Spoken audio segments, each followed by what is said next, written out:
The protagonist of our story was nothing more than an arrogant teenager who treated his father in the worst way. One day, a portal appeared and transported him to a world of martial arts. There, he started his journey anew and managed to gain immense power, rising to the top of that world. However, he remained regretful for what he had done in his previous life. So, he decided to sacrifice everything he had achieved in his new world and return to his father and family, whom he had been away from for a long time. Yet, upon his return, he discovered that the world had changed, and he realized the suffering he had caused his family during his absence. Determined to set things right, he resolved to correct his mistakes, relying on the strength and knowledge he had acquired.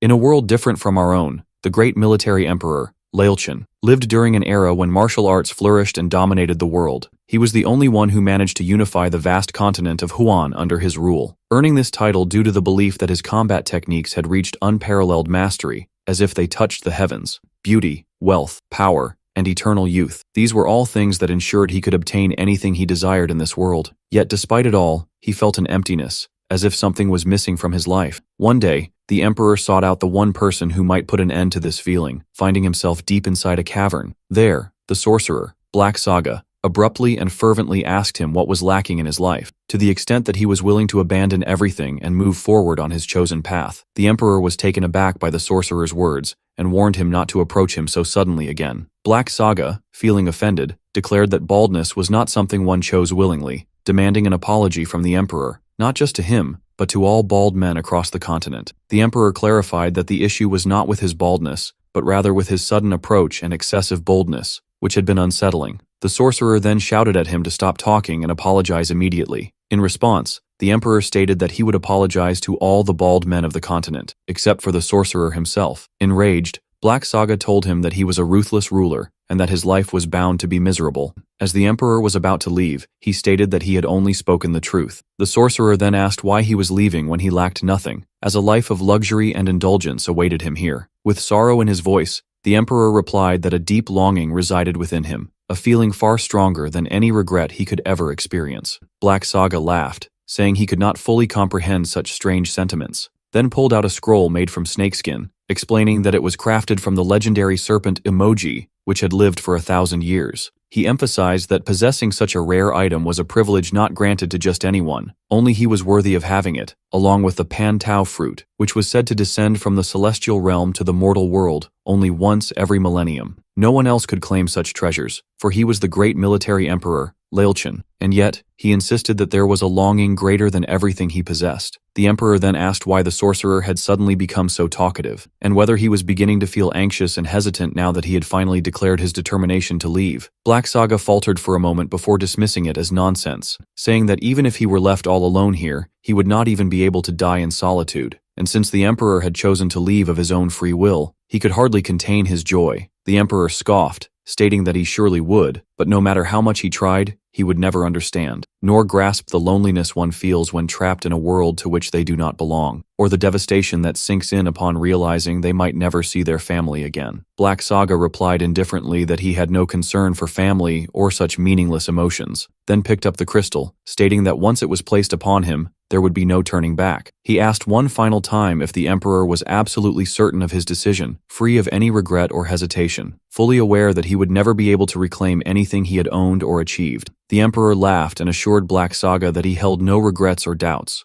Rather, he was completely prepared, ready to return to his homeland and his true world, Earth, where his family awaited him. Black Saga reacted with intense emotion, channeling his power as he declared that if this was the emperor's wish, then as Black Saga, the greatest sorcerer in the continent of Huan, he would grant it. He then instructed Emperor Yang Su-hyuk to prepare himself, for this moment would strip him of everything. The emperor laughed, calling Black Saga insane, before gradually losing consciousness as his eyes slowly shut. In a hospital, Yang Su-hyuk lay on a medical bed, connected to various monitoring devices. Gradually, he began to open his eyes, unable to believe that the sorcerer Black Saga's spell had actually worked. Doubt crept into his mind, making him question the reality of what was happening. However, he resolved that if he had failed to return to his world, he would ensure that the old man's bald head gleamed even brighter as revenge. He looked around to confirm his surroundings, soon realizing that he was lying in a hospital in Korea. With a deep sigh of relief, he finally confirmed that he had indeed returned to his world. But the moment he tried to adjust his position on the bed, an unbearable pain shot through his arm,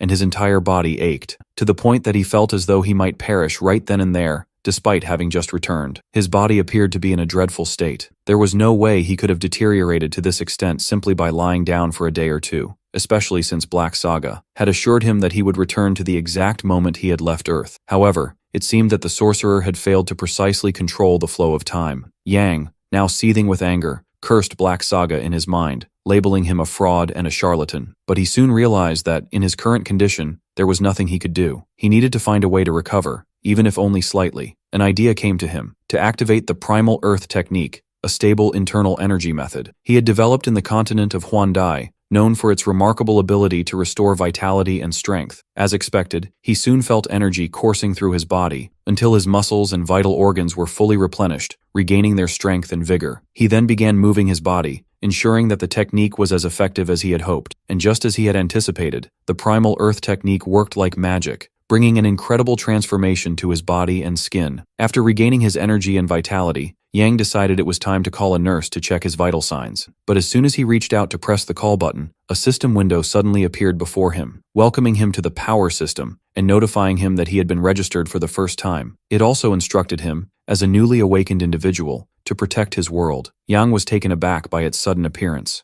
Unable to believe what he was seeing, thinking it was merely a dream, he slapped himself across the face, only to feel a sharp pain in his cheek, confirming that this was indeed reality and not an illusion. At that moment, he once again cursed Black Saga, who had promised to return him to his world exactly as it was before he left. Yet, the reality before him was entirely different, making him feel that something was terribly wrong with the world he had come back to. Yang focused on the system window, which displayed his name and personal details in full, making him realize that this was no mere magical trick or illusion. Furthermore, it was impossible for a ghost or a yokai to manifest in such a form. Additionally, he felt as though he had spent far too much time in the martial arts world, to the extent that he had become completely detached from modern innovations. Even so, he could not rule out the possibility that Black Saga had mistakenly sent him to a world similar to Earth, but not the one he knew. However, if that were true, why were his name and birth date exactly the same? The whole situation felt too strange to be a mere coincidence. What annoyed him even more was that the system window remained in place,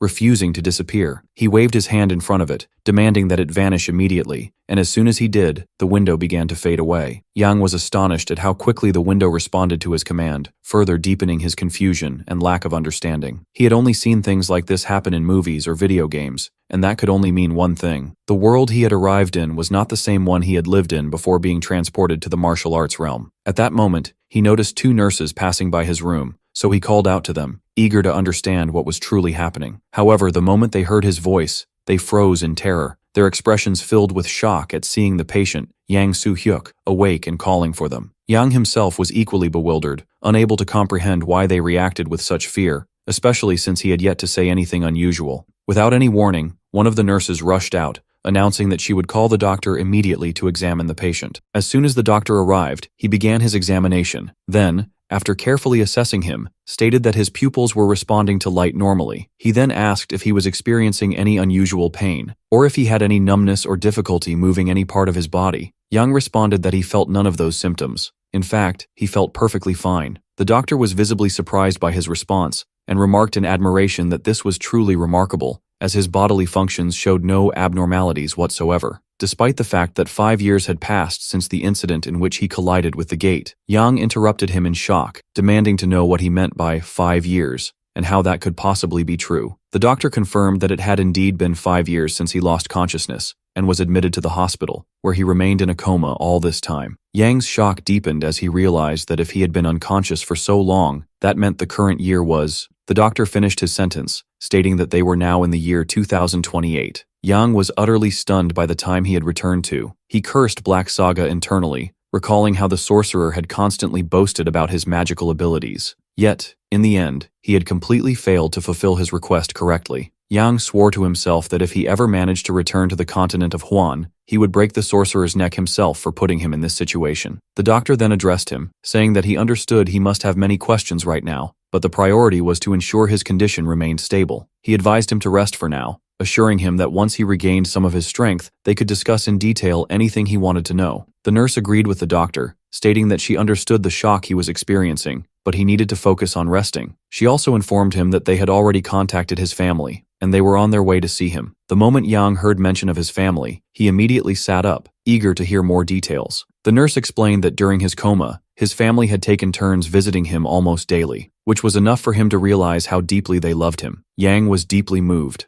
and he asked if they had mentioned when they would arrive. The nurse replied that they had contacted them about an hour ago, so they should be arriving soon. At that moment, the door to the room suddenly swung open, and a young woman rushed in at full speed. The nurse smiled and told Yang that his younger sister had apparently been the first to reach the hospital. His sister ran toward him, on the verge of tears, and with a trembling voice, she asked if he had truly woken up. Yang smiled and replied that he couldn't possibly forget something like that, then asked if she was really his younger sister, Su-ah, as he remembered her being much smaller. But now she had grown into a beautiful young woman. Su-ah's eyes welled up with tears, and she responded with deep emotion, saying that her older brother had really woken up and was speaking to her again. Yang laughed, saying that, as he had told her before, he would never forget such things. But from his perspective, she was the one who was truly surprising. However, before he could finish speaking, Su-ah threw herself into his arms, crying, overwhelmed by his return. At first, Yang was caught off guard, but he quickly found himself moved as well, and he embraced his younger sister. The nurse hesitated for a moment and then warned Su-ah to be careful, so she wouldn't accidentally hurt the patient, as his body had not fully recovered yet. Yang simply waved his hand, laughing, and assured her that it was fine. Su-ah sobbed, telling him that she had feared he would never wake up again, and that she would never see him. Yang apologized, saying he was sorry for making her wait so long and worry all this time. He then hugged her again in a touching moment, marking the reunion of the siblings after 5 long years. After she calmed down a little, she asked about his condition and whether he was feeling any pain, especially since she had heard that those who woke up after colliding with the gate often suffered from severe pain. Yang responded playfully, saying he was perfectly fine and that she knew him well. If he had lost his strength, he would be nothing more than a lifeless corpse. He then moved his arm in front of her to reassure her that he was in good shape. Su-ah warned him not to overexert himself, as he might experience severe pain later. Yang laughed and pointed out that despite all the knowledge she had thrown herself at him without a second thought. Su-ah responded innocently, saying that she hadn't done it on purpose. Her body had simply moved on its own. Hearing this, Yang smiled and told her he would let it slide this time. However, he noticed that she kept mentioning the gate collision and portals,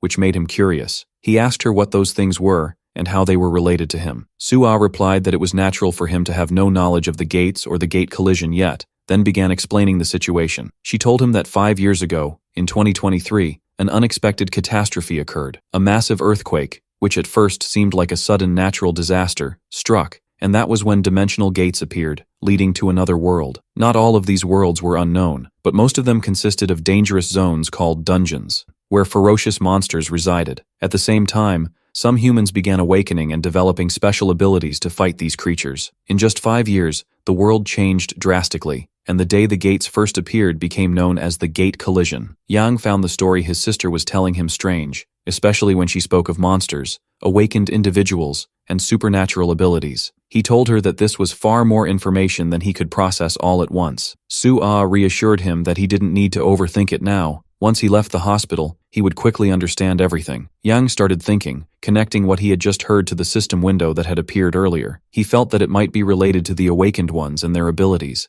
and he decided that as soon as he was discharged, he would investigate the matter seriously. However, he also realized that it would be wise to keep the system window a secret for now, as revealing it could be dangerous when he still knew so little about its nature. Suddenly, Su-ah noticed the serious expression on his face and asked if something was bothering him. He replied that it was nothing important, then changed the subject by asking whether she had enrolled in university and how her studies were going. Su-ah hesitated, looking a bit uneasy before finally admitting that she had not enrolled in any university at all. Yang was taken aback and questioned her sharply, reminding her that she had always been an excellent student. He feared that he might have been the reason for this outcome. Su-ah assured him that it wasn't as he thought, but she had found studying boring and needed to earn money. Yang sensed that his sister was avoiding the truth and making weak excuses, but he wasn't sure whether he should push for answers or pretend not to notice. Su-ah told him not to doubt her words, insisting that she was telling the truth, but she was also waiting for their parents to arrive. Yang responded by saying that she was just trying to change the subject, but he would let it go this time. Su-ah, frustrated, insisted that she was not lying, and that in any case, their parents would be there soon. As Yang reflected on the matter, he realized that these memories were now part of his past. However, he had never had any conflicts with his mother. On the other hand, his relationship with his father had been the worst. His father was a writer, always immersed in his work, whether as a novelist, poet, or even a critic. He spent most of his time isolated in his study, consumed by his writing, which often ended in failure, neglecting Yang in his childhood, and never spending time with him like other fathers did with their children. This made Yang feel abandoned. Moreover, his father constantly bore the burden of the family's financial struggles. But Yang could never accept that reality and had resented him for years, until one day, his frustration finally erupted. One day, after returning home from school, he confronted his father in a fit of rage, demanding to know how long he planned to keep writing these pointless stories. He told him that he should be ashamed of himself. His father, taken aback by his son's outburst, hesitated before replying that writing was merely a hobby and that he had found another job, which he would start that very night. However, he reassured Yang that for now,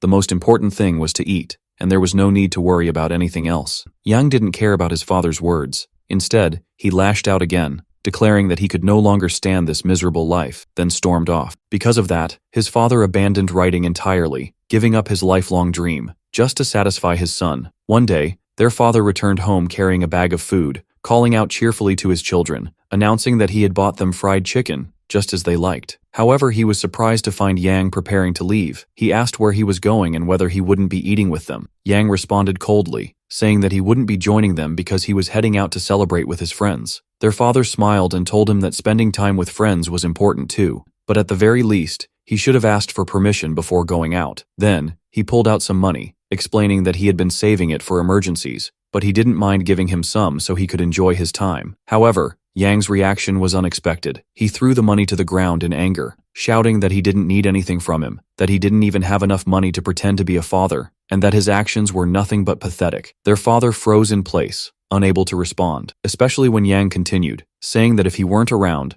their family would be much happier, and that he should stop pretending to be a father now. Their father stood there in shock, processing his son's words, while Yang knew he had been rude and disrespectful. But at the time, he was immature, and never imagined that this would be the last conversation he would ever have with his father, the last time he would see him. Perhaps if he had known, he might have acted differently, though the chances weren't high, as he had still been nothing more than a reckless teenager, blinded by his own pride. As he was leaving, he suddenly felt something strange behind him, a surge of unfamiliar energy flowing through his back. When he turned around, he was stunned by what he saw. It was the first time he had ever seen a gate. But what shocked him even more was that when he looked again, he saw his father running toward him from a distance, getting dangerously close to the gate that had suddenly appeared. However, he didn't reach it in time. It was already too late. From the moment he arrived in the continent of Huan until now, that moment had never left his memory. He regretted it every single day, regretted his broken relationship with his father, and wished he could turn back time to before the gate appeared.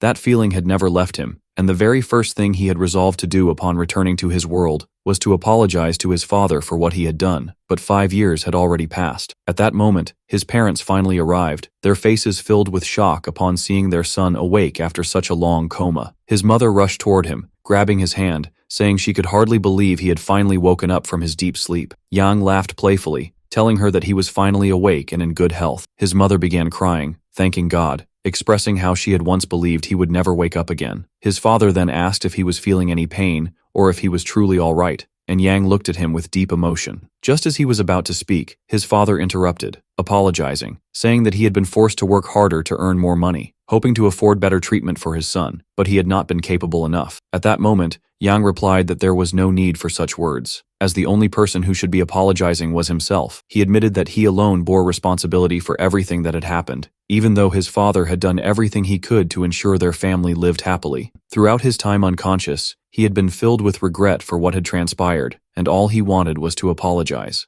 And so, Yang apologized to his father, promising that he would never speak to him that way again. His father laughed and stepped forward to embrace him, as the entire family shared a heartfelt moment, shedding tears of joy. Even Su Ah was astonished, saying that she could hardly believe her mean older brother was acting so kindly. Then, she suddenly burst into tears as well, saying that he was annoying but also kind, and that she was happy their family was whole again. Yang wiped away his tears and laughed, commenting on his sister's strange logic, which made both their parents laugh as well. They told him that Su Ah had always said odd things like this throughout her life, so it wasn't surprising. Yang chuckled and said it seemed like her condition had worsened even further. Su Ah, furious, threatened him, demanding that he take back what he had said. And so, the family was reunited, and Yang returned to his loved ones. After 3 days, he completed his discharge procedures and was finally released from the hospital. Even the doctor himself seemed shocked and couldn't believe how Yang had fully recovered after being bedridden for 5 years, to the point that he even asked if Yang was truly awake. But Yang felt it was best to keep things a secret for now,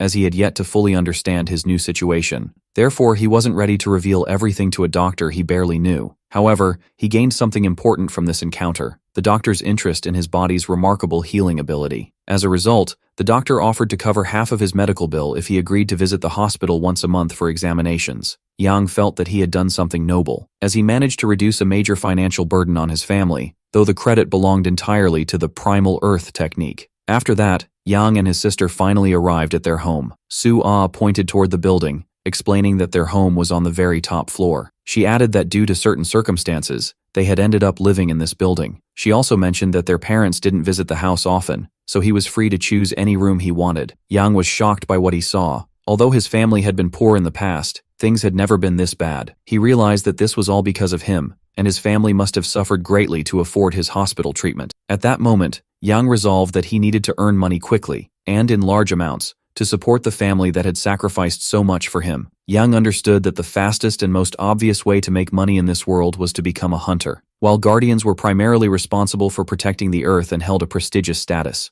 hunters undoubtedly earned far greater profits. However, the current problem was that his physical condition did not allow him to be a hunter at all, especially since he felt extremely fatigued after just a short run. When Yang opened the system window, he received a notification stating that his physical condition was negatively affected due to the prolonged hibernation he had undergone. Realizing this immediately, Yang understood that this was certainly the reason behind his body's weakness and rapid exhaustion, but he refused to let it discourage him. Although some monsters were said to be easy to deal with, he knew he couldn't rely on rumors when it came to his future. So, he decided to work on improving his physical condition as quickly as possible. Fortunately, even the most basic exercises were enough to help him recover, meaning he could overcome this hurdle in no time. More importantly, he was an expert in martial arts, which was an additional advantage in his favor. Over the 15 days following his discharge from the hospital, Yang trained relentlessly, pushing himself to increase his physical capabilities without taking a single break. Since running and the horse stance were among the most fundamental and effective martial arts techniques in the continent of Huan, he was convinced that this was the right path to follow. However, despite all his efforts,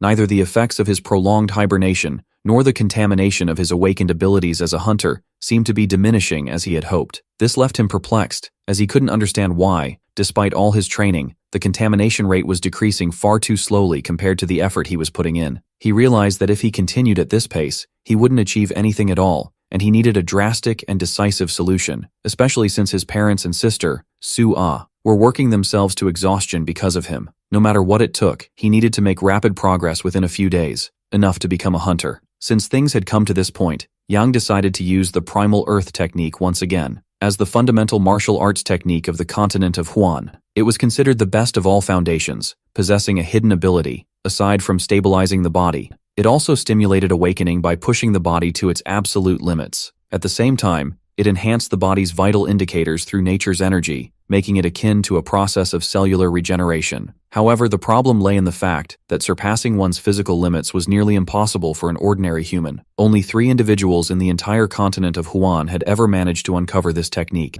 Some might say that greed was the driving force behind such ambition, but Yang believed that without this kind of determination, he wouldn't be able to achieve anything at all. As Yang was immersed in his training, an elderly woman passed by, looking exhausted. She grumbled about needing to leave this place, complaining that her back ached terribly and that her knees could no longer support her. However, her complaints were suddenly interrupted when she heard Yang's voice. She was utterly shocked when she saw him training, running up the stairs at an astonishing speed. While she could barely take 2 steps, she kept repeating in admiration that the energy of youth was truly amazing. She wished that if she were just 10 years younger, she would be able to climb these stairs with ease and grace, just like that young man who ascended them in mere moments. What a remarkable sight. But Yang wasn't even aware of her presence. He was entirely focused on his goal. He had already decided that he would not take any breaks and would never stop training. Nor would he give up, no matter what. As long as he continued on this path with the same determination, he would undoubtedly reach his goal. If pushing beyond his limits was the only way to reach the world he aspired to, then he was fully prepared to persist. It was precisely because of this mindset that he would later be known as the military emperor Laelshan. Yang continued running, ascending and descending the stairs all day until sunset, never stopping despite his exhaustion. As night fell, He kept climbing and descending without pause. His relentless training even caught the attention of passers-by. Two of them stood on a bridge watching him, amazed at how he could keep running despite his ordinary appearance. Though they didn't know his circumstances, they were so impressed that they wished their children would give up video games and start exercising like him. After a long period of intense and continuous training, Yang was utterly exhausted and could no longer continue, but he kept telling himself that he was very close to achieving his goal. He activated the Primal Earth technique once again to assess his progress this time, to see whether he had truly reached his limits, or if he still had a long way to go. At that moment, he realized that he was almost there. There was only a little more left, and if he pushed himself just a bit further, he would undoubtedly succeed. Yang was filled with excitement, and his determination was renewed once more. He began climbing the stairs at full speed, completely ignoring his body's exhaustion and need for rest. But as he was running up, he was suddenly interrupted by an unexpected notification from the system window, forcing him to stop and check what had happened. His shock was immense when the system informed him that it had been influenced by his determination and perseverance, granting him an increase in his strength and endurance. At that moment, the special ability of the Primal Earth technique was activated. Yang felt energy surge through his body, his strength changing in an instant. He was overwhelmed with joy when he realized that his efforts had not been in vain. His level had risen to level 2, and all of his injuries and fatigue had been completely healed. Finally, Yang reached the top of the stairs and let out a victorious shout, affirming that he had been confident in his success. He then received additional system notifications, informing him of its respect for his persistence and determination, and notifying him that the hidden effect of the Primal Earth technique had been unlocked. And it wasn't just the awakening effect of the Primal Earth technique that had been activated. He also received a reward from the system in recognition of his achievement. With that, he had fulfilled the first condition for reaching his goal, and he was now closer than ever to becoming a hunter, just as he had hoped. The following day, Yang headed to the Hunters Guild to register himself, planning to arrive early in the morning. However, the process took longer than expected, as he first had to register his skills, and he found the entire concept of skills strange. He couldn't comprehend how one could possess abilities that could be used without understanding or training in martial arts or magic. Because of this, his skill window remained empty until morning. The only skill recorded was the Primal Earth technique, which he had trained in himself. But after researching the matter, he discovered that most hunters had at least 3 skills, which caused him to panic.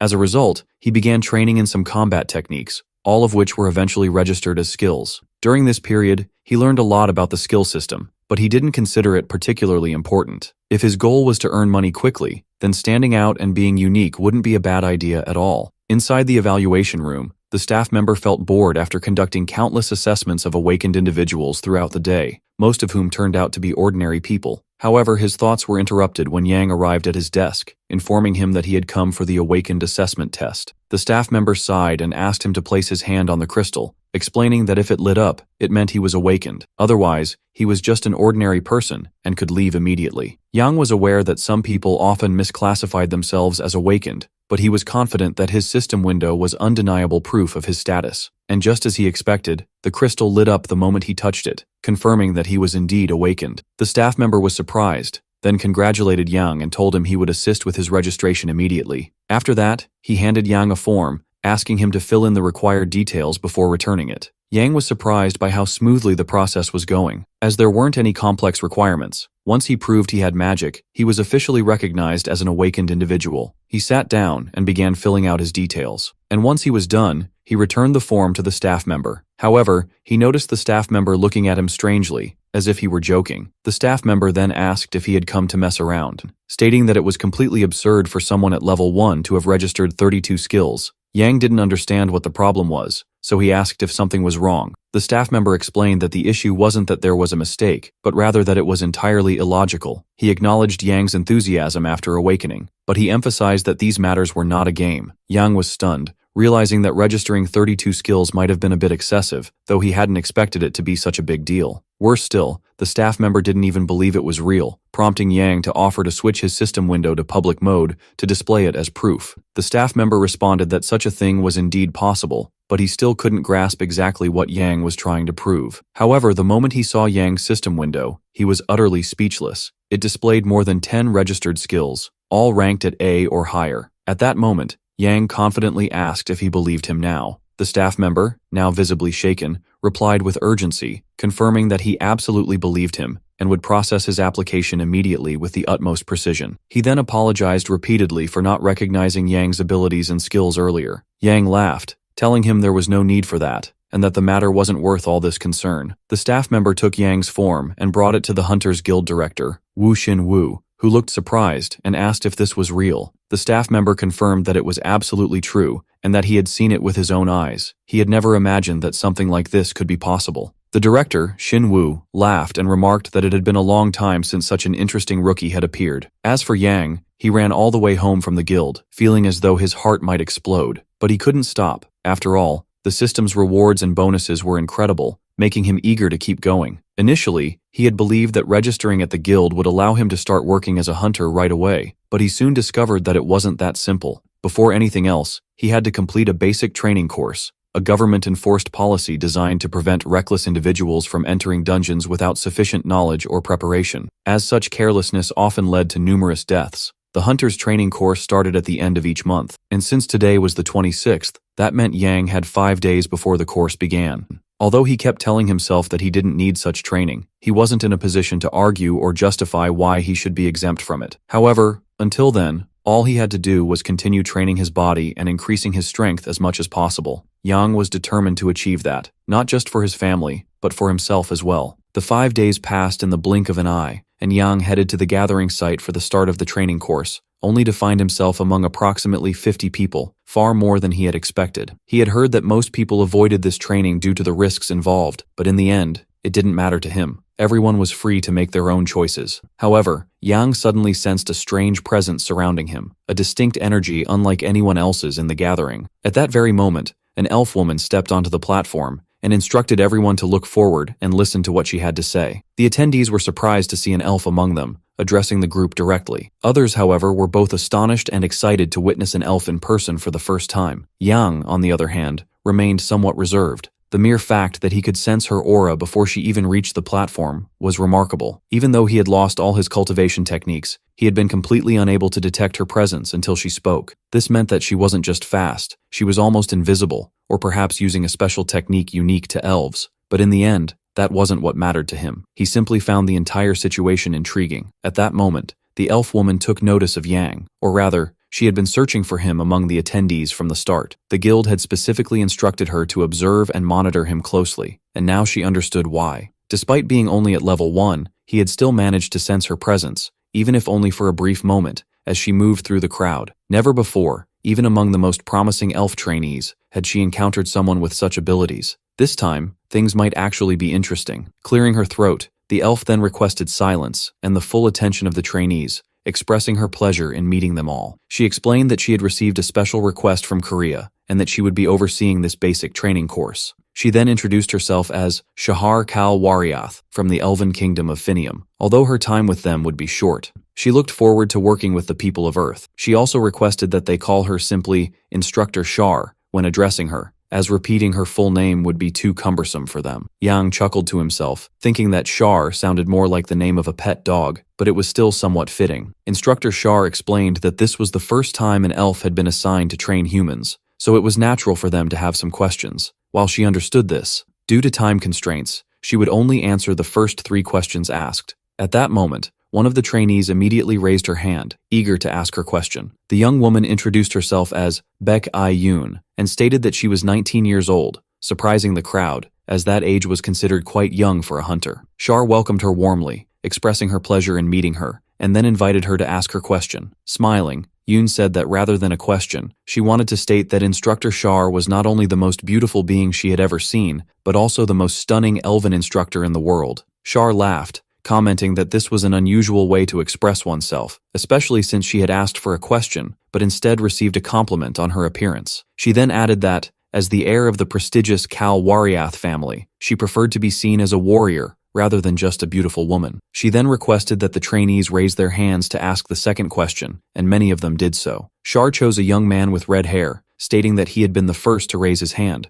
so he had the right to ask his question. Yang glanced at him and thought to himself that while the guy might have an old-fashioned air about him, he personally disliked tattoos and the man's peculiar appearance. The young man introduced himself as Jin Chang-hyuk and admitted that his question might be a bit strange, especially considering how far he had traveled to be there. However, he wanted to know if someone with a criminal record could still participate in the training, as he had read that this depended on the discretion of the course instructor. Instructor Shar asked if by criminal record he meant that he had committed a crime, then inquired about the nature of the offense. Jin responded that he had been convicted of theft, but clarified that he did not condone stealing or illegal activities in any way. Instructor Shar responded, assuring him that he would not be treated unfairly because of his past, as things were different in Elvenheim. In Elven society, criminals were given two choices, either to serve their clan or to fight on the battlefield to protect it. Since he was here among the trainees, it meant he had chosen the second option, which in Elvenheim was known as the concept of Randar. On Earth, the closest equivalent in their language would be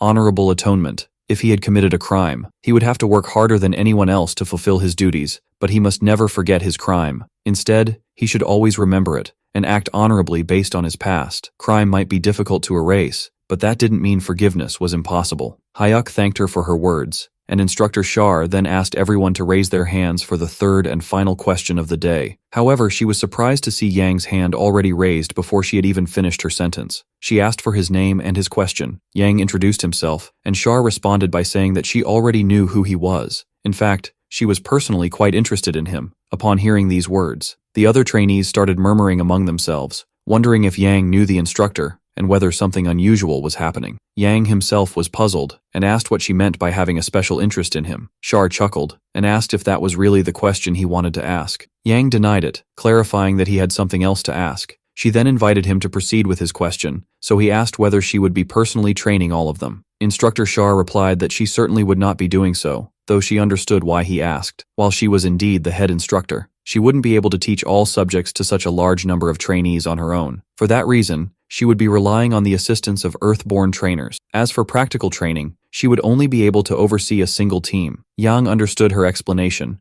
and found it similar to a school principal who supervised only one class, making him think it was quite interesting. Instructor Shar then announced that the question session had concluded and that they would now move on to the next session. However, she was interrupted by one of the trainees. Speaking in a mocking tone, he expressed his doubts about her and his lack of confidence in her abilities as an instructor, saying that it made perfect sense. After all, she wasn't even human, so why should they trust her and her training methods? She wasn't one of the trusted local trainers, unlike the previous instructor. He then added, pointing at her delicate features, that he doubted she could even fight in the first place. She looked more suited for anything else but the battlefield. Instructor Shar felt a surge of irritation at his words and told him that if he needed proof, she would provide it immediately. At that moment, she activated her ability, releasing a green mist of energy, directing it toward the man and everyone else in the area. The moment the mist touched them, they felt their bodies freeze, unable to move or stand properly. Even breathing became difficult, and they could no longer draw air into their lungs as easily as before. Instructor Shar stated that seeking evidence and questioning things was important, but in her view,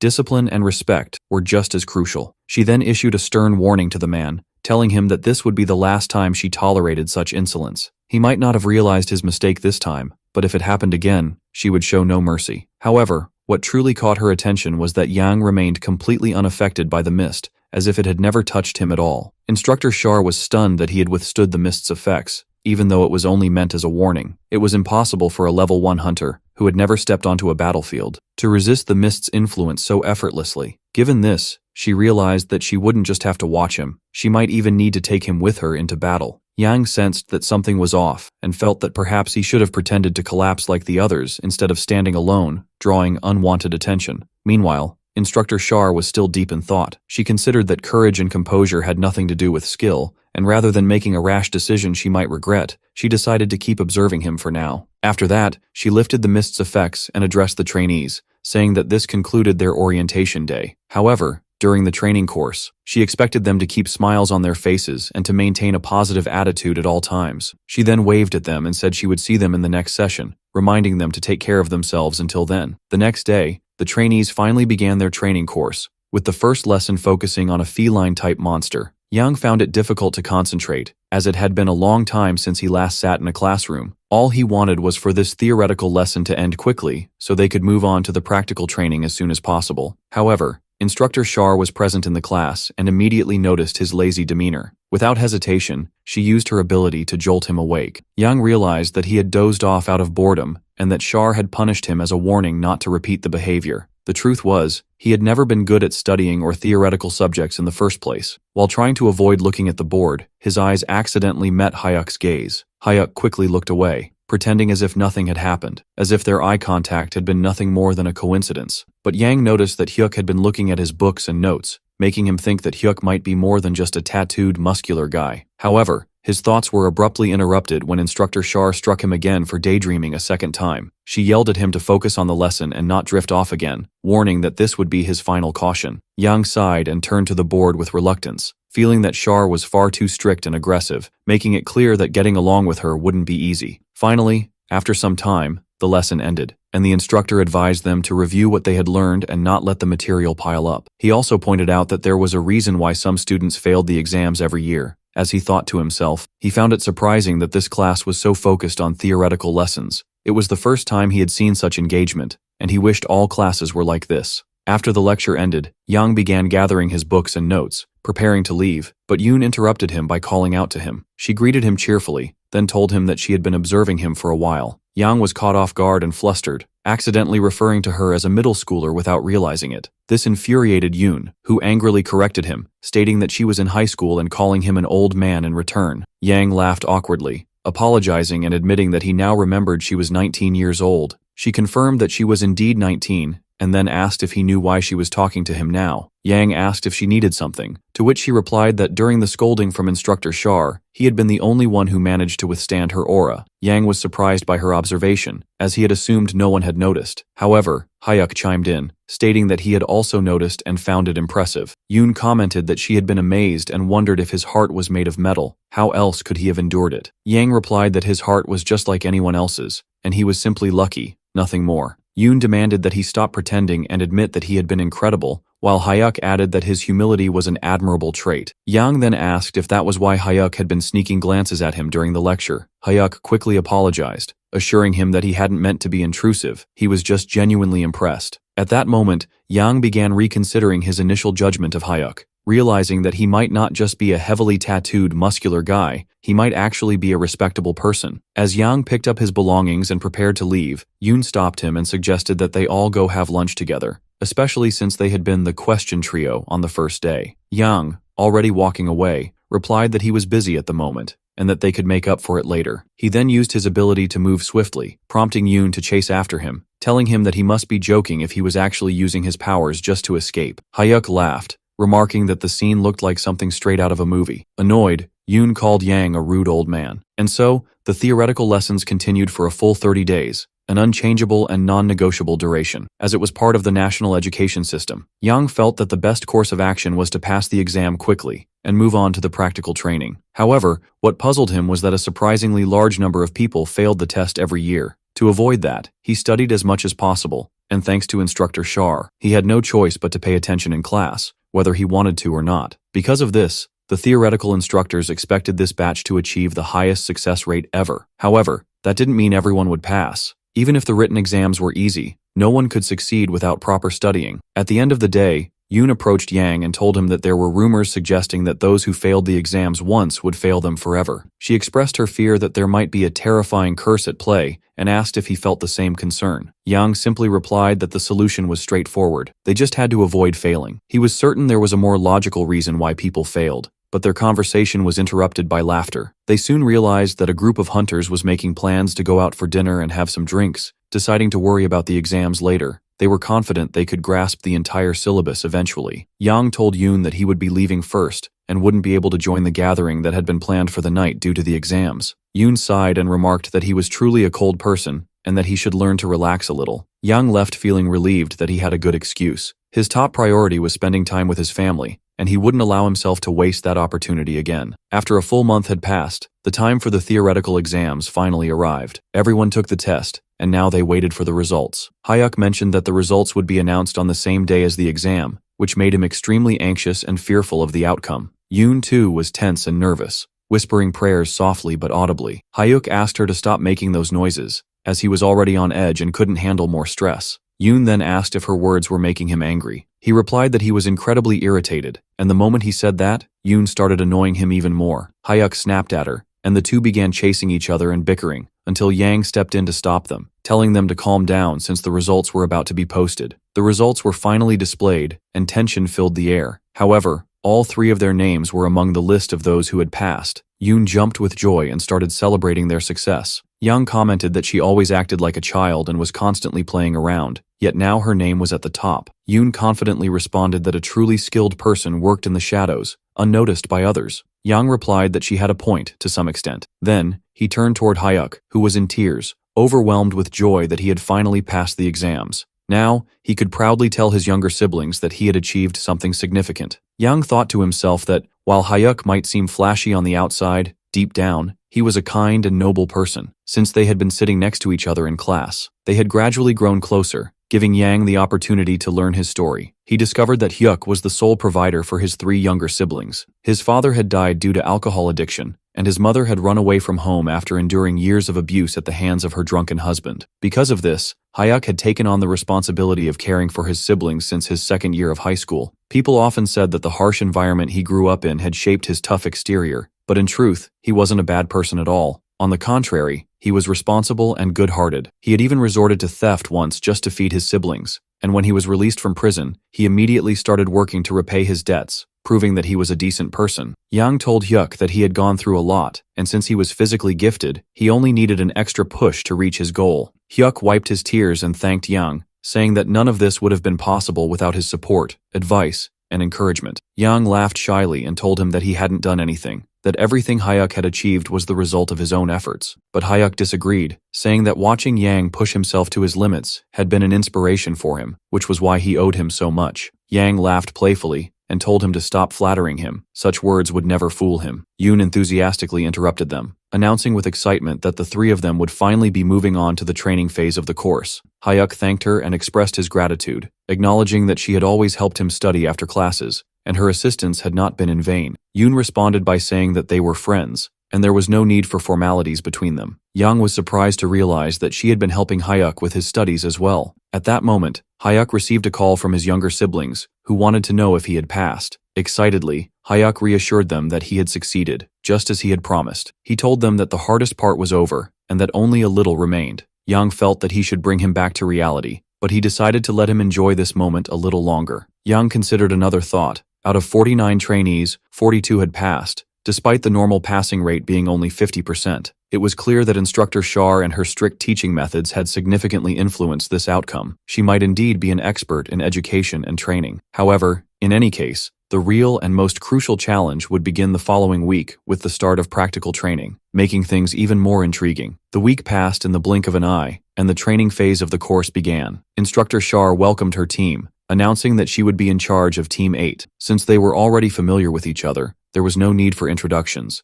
and they could move directly to the lesson. Hyuk expressed his surprise at how they had all ended up in the same team, even though he wasn't entirely sure how it had happened. Instructor Shar responded, explaining that she had personally designed the teams and determined that it was best to group similar individuals together. As for her role as the supervisor of Team 8, that had been left entirely to fate. She had chosen this team by lottery, and it seemed their destinies were already intertwined. Yoon beamed with joy, saying she was happy that fate had brought them together, along with such an amazing instructor. Instructor Shar replied that fate was indeed fascinating, but that didn't mean she would show any mercy during today's training. Both Hyuk and Yoon immediately sensed the sudden change in the atmosphere and in Instructor Shar's aura, assuming a battle-ready stance. Yang also noticed this shift and realized that Shar was about to begin training immediately. Her aura was overwhelmingly strong, making it feel like they were about to enter an actual battle, rather than just a training exercise. Instructor Shar then announced that their task for the day would be to enter a gate. She asked Hyuk if he could define what a gate was. Hyuk answered that gates were entrances to other worlds, to which Instructor Shar confirmed that he was correct. However, she added that not all gates were the same. She then turned to Yang and asked if he remembered the topic of last week's final lecture. Yang responded that gates were generally divided into two types, friendly gates and hostile gates. Among hostile gates, they were categorized into levels ranging from 1 to 13, with higher levels indicating increased danger. Instructor Shar praised him, stating that it was a good sign that even the students who had been less attentive in class could now answer correctly. She then announced that the team would be entering a Level 1 hostile gate today. Turning to Yoon, she asked what defined a Level 1 gate.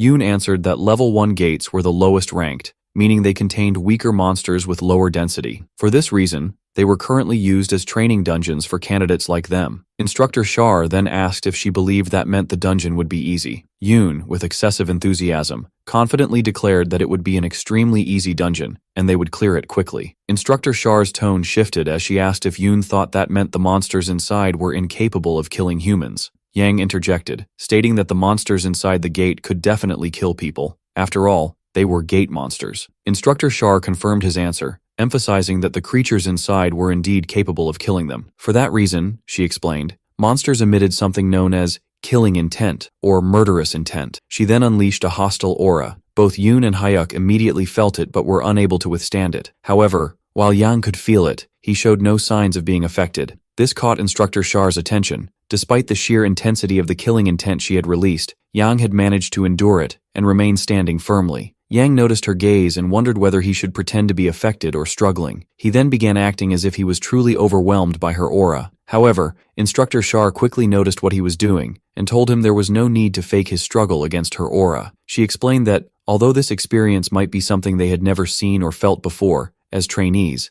they had to start getting used to it. After all, as she had previously mentioned, monsters could easily kill humans. If they couldn't adapt to the killing intent emitted by these creatures, they would, unfortunately, die much faster than they anticipated. But she encouraged them, saying they had done well and looked prepared, except for one person. In any case, she hadn't expected everyone to withstand her hostile killing intent. Therefore, she needed to ask, had any of them ever been in an actual battlefield before? Yang replied that he had experienced something similar. Shar responded that a mere similar experience wouldn't be enough to endure real killing intent, and that he was clearly hiding something. However, she didn't mind if someone had secrets, as long as they had the necessary skills and endurance to back them up. Afterward, the trainees followed Instructor Shar, preparing to head to the training gate. She informed them that if they ran at full speed, they could reach their destination, the Mapo Station gate, within an hour. Yang was shocked and asked if she meant they had to run the entire way. Shar replied that she didn't know how to use public transportation, nor did she know how to drive. Besides,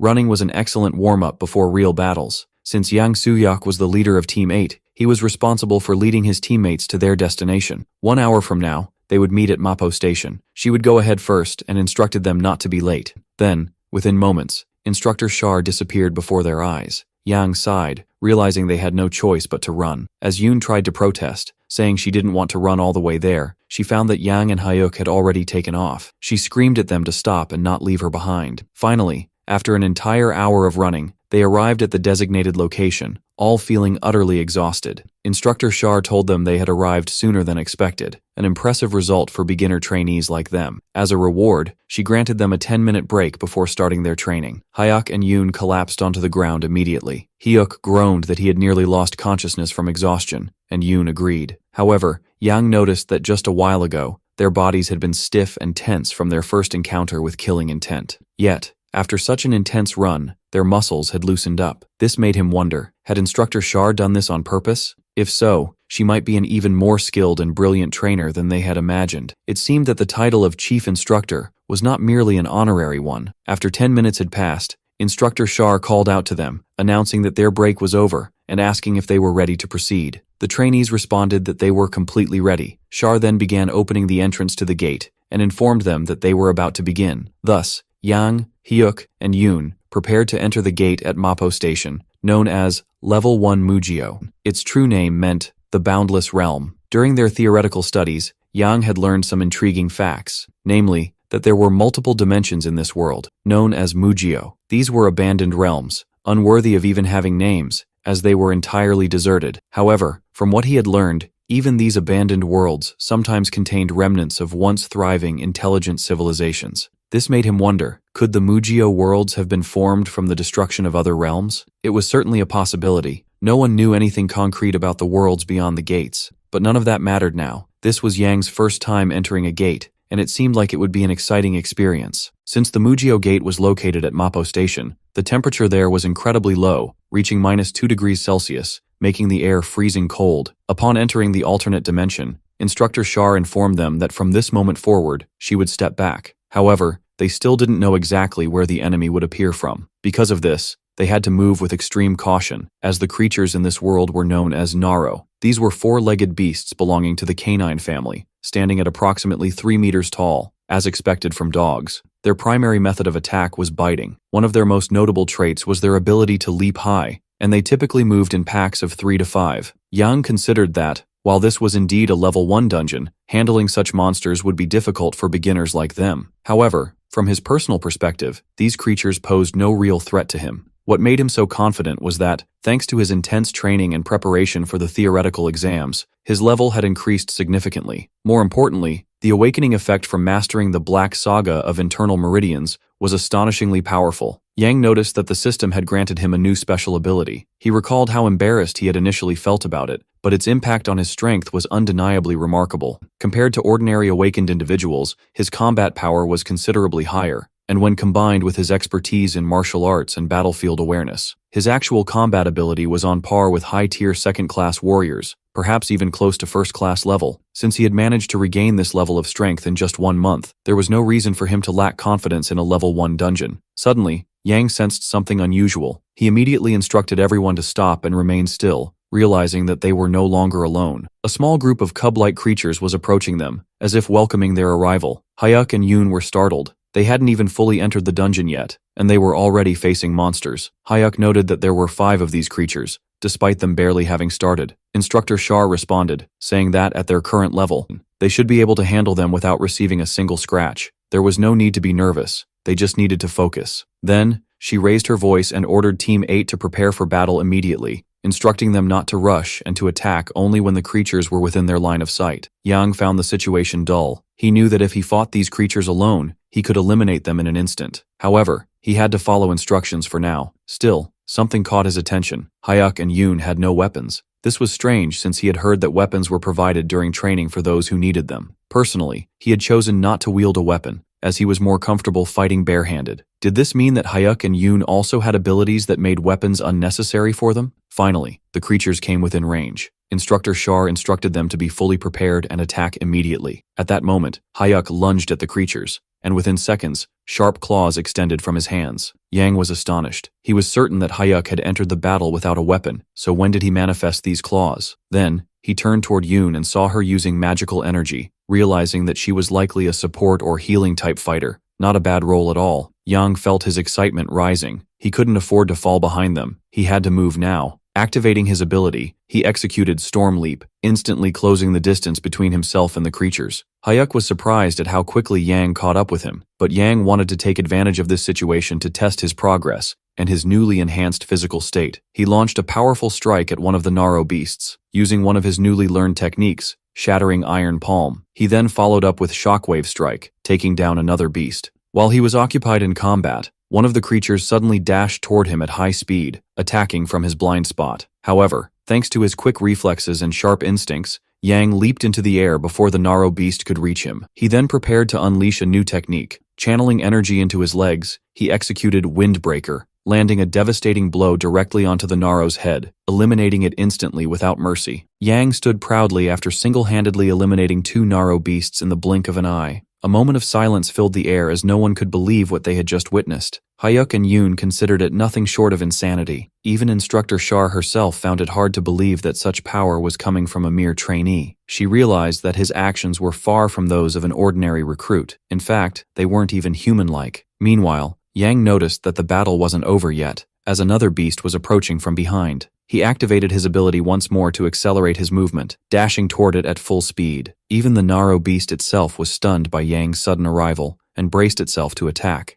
However, Yang enhanced his energy and prepared to strike with the basic Iron Fist technique. He then escalated the attack into a rapid series of lethal punches, unleashing his aggressive combat style without hesitation. This left Instructor Shar puzzled as she tried to suppress her thoughts, yet she couldn't help but feel the urge to take him back to Elvenheim with her. Yang smiled confidently, realizing that thanks to his previous martial arts training, his body had fully adapted to this offensive approach, and his reflexes had become exceptional. Undoubtedly, his newly integrated system had played a crucial role in this transformation. This made him wonder if he could head straight to the Huan continent now. After all, he was still on par with most first-class martial artists. As he looked ahead, he saw that only 2 beasts remained. He felt no challenge in taking them down himself, but he understood that this was a team training exercise. If he finished them off, he would undermine the purpose of the session. For him, this was merely a test, but for the others, it was a crucial opportunity to gain real combat experience. Thus, he decided to step back and let them handle it. Hyuk and Yoon were surprised by his decision but quickly understood his reasoning. They realized he was giving them a chance to test their own capabilities as well. Excited by this, Hyuk declared that he would take down the remaining beasts himself. He extended his claws and prepared to attack. Charging toward one of the Naro beasts, he activated his ability, sharpening his claws and enhancing their cutting power. With a single fiery swipe, he sliced the creature in half. However, that was just one beast. As he turned his back to the second one, despite Yoon's desperate warning, the beast managed to sink its teeth into him. Though Hyuk reacted quickly and partially avoided the bite, it still caught his arm. In response, he used his other hand to slash the beast's throat with his claws. He then expressed his surprise at the creature's speed, wondering how he hadn't noticed it. The situation was immediately brought under control as Yoon, using her healing ability, stopped the bleeding in an instant and treated his wound. Hyuk was astonished. There was no trace of the injury, no bleeding, making him realize just how effective Yoon's healing magic truly was. As they recovered from their first battle, they were suddenly confronted with 5 additional beasts, the second wave, rushing toward them at high speed. They were given no time to catch their breath after the initial fight. However, unfortunately for the beasts, Team 8 had already adjusted to the combat environment and fully immersed themselves in battle mode. The only thought in their minds now was clearing the dungeon as quickly as possible. Thus, after completing their training session in the dungeon, Instructor Shar and Team 8 emerged from the dimension. Exhausted from their first real battle against dungeon creatures, their only desire now was to return and rest. Yang fully understood how they felt, especially since they had fought 6 consecutive battles within the dungeon, an intense first experience in a real battlefield. Instructor Shar, filled with enthusiasm, told them that she was proud of them all. They truly lived up to the reputation she had heard about. Earth's Awakened were exceptional and impressive. The trainees looked at her in confusion, so she continued, explaining that despite their endurance being pushed to its limits, their combat skills had improved tremendously. Such growth was rare, even in actual battles, proving that they truly possessed extraordinary potential. Yang agreed with this observation, as he had noticed that both Hyuk and Yoon became more proficient as the battle intensified. Even for him, despite his mastery of martial arts, the system played a fundamental role in his development. It wasn't just natural talent. Instructor Shar then told them that she believed they would soon be capable of participating in real raids, and as their instructor, she was immensely proud of them. Now, they could return home with their heads held high, proud of their outstanding achievements. The trainees felt a surge of happiness, their energy returning after hearing Instructor Shar's encouraging words. They were also relieved that this grueling training session had finally ended. However, Instructor Shar stopped Yang, asking him to wait a moment, as she wanted to speak with him briefly. She began by saying that, based on what she had just witnessed, it was evident that his combat style didn't rely on the system at all. Instead, it seemed highly disciplined and deeply rooted in martial arts principles. She asked him if her assumption was incorrect. Yang remained silent for a moment, prompting her to reassure him that if he didn't wish to answer, he wasn't obligated to, and that she wouldn't be upset in any way. But then, he responded, confirming that he had indeed learned martial arts. Instructor Shar was somewhat surprised, as the records indicated that Yang had been in a coma for 5 years and had only recently awakened. It didn't make sense for him to have learned martial arts in such a short period, but the world was full of mysteries, and there were many things beyond her comprehension. Noticing her prolonged silence, Yang asked if there was a problem. She denied it, explaining that she simply found him fascinating and extraordinarily talented. She also expressed her admiration for how he had ensured that his team members gained real combat experience, just like him. Yang replied that it was only natural. He was the team leader, and it was his duty to be worthy of that responsibility. Instructor Shar responded that not everyone was capable of fulfilling their duties properly, but he wasn't one of those people. He was someone truly deserving of admiration and respect. Yang felt embarrassed by Instructor Shar's praise, especially since she wasn't simply flattering him. He told her she was exaggerating a little. However, she assured him that she meant every word, then bid him farewell and told him to return home safely. As Yang walked back, he found himself thinking about Instructor Shar, realizing that elves would always be elves, beings of unmatched beauty. He had never seen such beauty before, not even in the Huan continent, but he quickly dismissed his thoughts about Instructor Shar, reminding himself that this wasn't the time for such distractions. What mattered most was that today's results had been highly satisfying. At the same time, he felt an increasing greed and a stronger desire to improve, which was entirely logical. After all, until recently, he had been considered the greatest martial artist in the history of the Huan continent. Though he was catching up quickly, the insatiable thirst within him remained. Still, he knew he shouldn't rush things. Being impatient now wouldn't accelerate his progress in any way. What he needed was to take his time and advance step by step. Thus, after the resounding success of Team 8 in their first gate, they continued venturing into different gates. Yang realized that if he maintained this pace, he would soon be able to earn nearly 10 million won per month. Even though it was only their third day, their team had already cleared dungeons of both level 1 and level 2,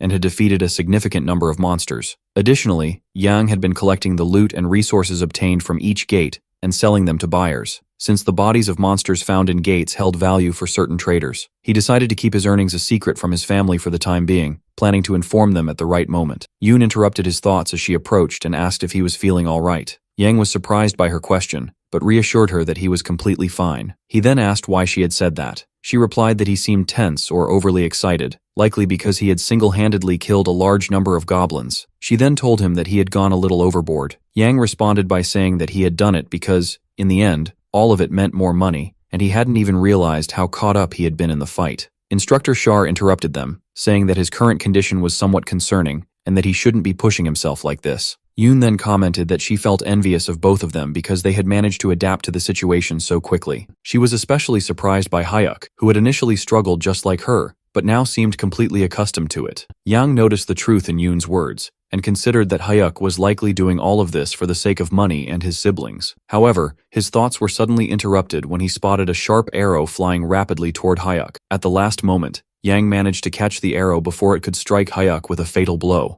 But as soon as he grasped it, he felt something strange. There was something wrong with this arrow. It didn't seem like an arrow fired by goblins or any other monsters. More likely, the one who had shot it was human. Moments later, two individuals emerged from the trees. They had been preparing to attack the goblins but found that they had already been wiped out, leaving them frustrated. One of them remarked that if he had managed to kill just one more goblin, he would have leveled up. The other replied that they should have come here first. Yang was surprised to see members of the third squad in the same gate as them, but before he could dwell on it, Jin, the trainee who had fired the arrow, appeared and asked if they were the 8th squad. Instructor Shar confirmed this, and then asked if they were the 3rd squad under the leadership of Jun Soo-jung. However, she was puzzled since she hadn't requested any assistance or involvement from them. So why were they here now? Chol-yu responded that since they were already in the area, they simply decided to join in, stating that it wasn't necessary to file an official request to participate. Meanwhile, Young-wook added that Instructor Shar wasn't even their instructor, so this had nothing to do with her. Yoon was furious and shouted that what they had done was a mistake and had put Hyuk's life in danger. Jin apologized sincerely, assuring them that it hadn't been intentional at all. At that moment,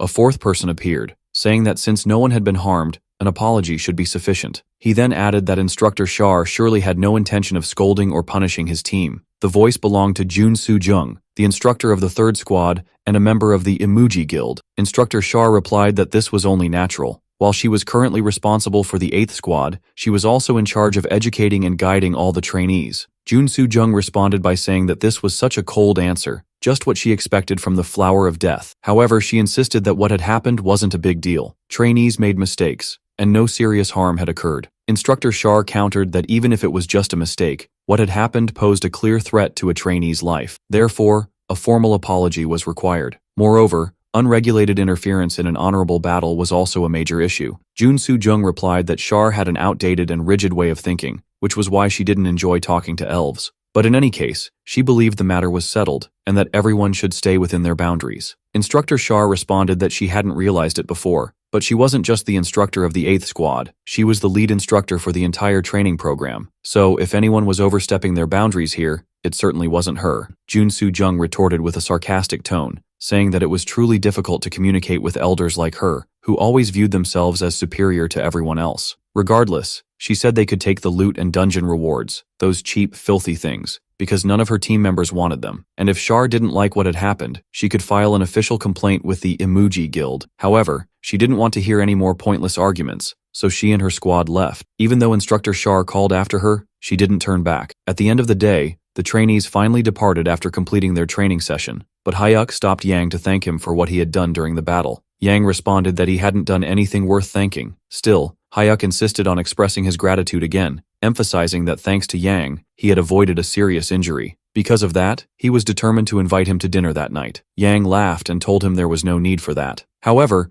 Yoon interrupted them angrily, expressing her frustration that they were planning to leave her behind again. She pointed out that the last time this happened, they had left together without waiting to celebrate their first mission as a team. Yang was surprised to realize that there was a team celebration in the first place, saying that he had assumed everyone would just leave. Hyuk also confirmed that he had thought the same. Yoon then told them that from now on, they must leave together and wait for her. She added that last time, she had only gone to the bathroom, and when she returned, she found that they were already gone. Yang responded by suggesting that they all go out for dinner together that night. Yoon was surprised but quickly agreed, adding that since he had earned a lot today, he should definitely treat them. Hyuk immediately agreed, and the day passed without any further incidents. The next day, the 8th squad headed out for a new training mission. With each goblin Yang defeated, his stats increased, and his level rose. He noticed that with every point he gained, he became stronger than before. Now, having fully adjusted to the system and combat, it seemed he would soon return to being a top-tier fighter. Just as Yang thought this was the right time to inform his family, he suddenly felt something strange.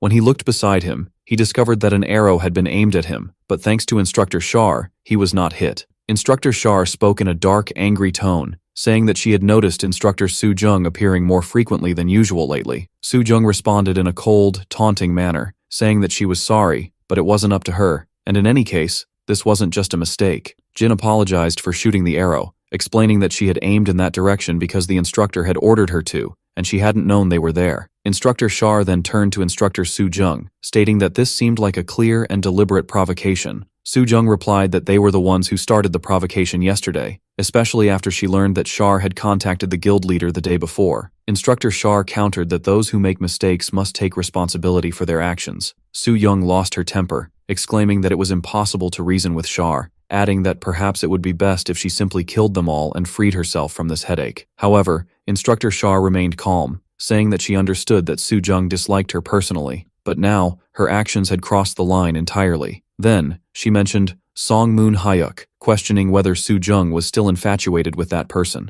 At this, Soo-jung erupted in a furious outburst, yelling at Shar to be quiet and not speak another word. The sudden tension and pressure in the air caught everyone off guard. Yang was stunned when he realized that the reason behind this tension, and perhaps even their conflict, might be jealousy, and that their feud could be related to admiration or love. Instructor Shar then told Soo-jung that the guild she was relying on, Imugi, wouldn't protect her forever, and advised her to apologize and back down now before it was too late. Soo-jung, seething with anger, asked what Shar would do if she refused. Would she kill her, perhaps? Instructor Shar replied that things would never escalate to that point, but Soo-jung did deserve appropriate punishment for her actions. At this, Soo-jung completely lost her composure and sarcastically asked how Shar could be so arrogant, wondering how someone like her could aspire to the sky while still stuck at the bottom. Then, without hesitation, she began using her magical techniques, launching an attack on Instructor Shar and the 8th squad without any regard. But Instructor Shar countered the attack, stating firmly that retreat was no longer an option. She then unleashed her own magical abilities, firing a beam of energy directly at Soo-jung. Soo-jung was caught off guard, realizing that Shar had managed to block her attack effortlessly while also delivering a powerful counterattack. But it was too late to retreat now. After reaching this stage, there was no turning back. Besides, she knew that Shar wouldn't dare to kill her, not out of mercy, but because she was too concerned about her reputation. So, Soo-jung decided to stake everything on this fight. She shouted at the 3rd squad, commanding them to attack the 8th squad and inflict as much damage as possible, by any means necessary, even if they had to bring her a severed limb. The members of the 3rd squad hesitated, appearing concerned about the consequences,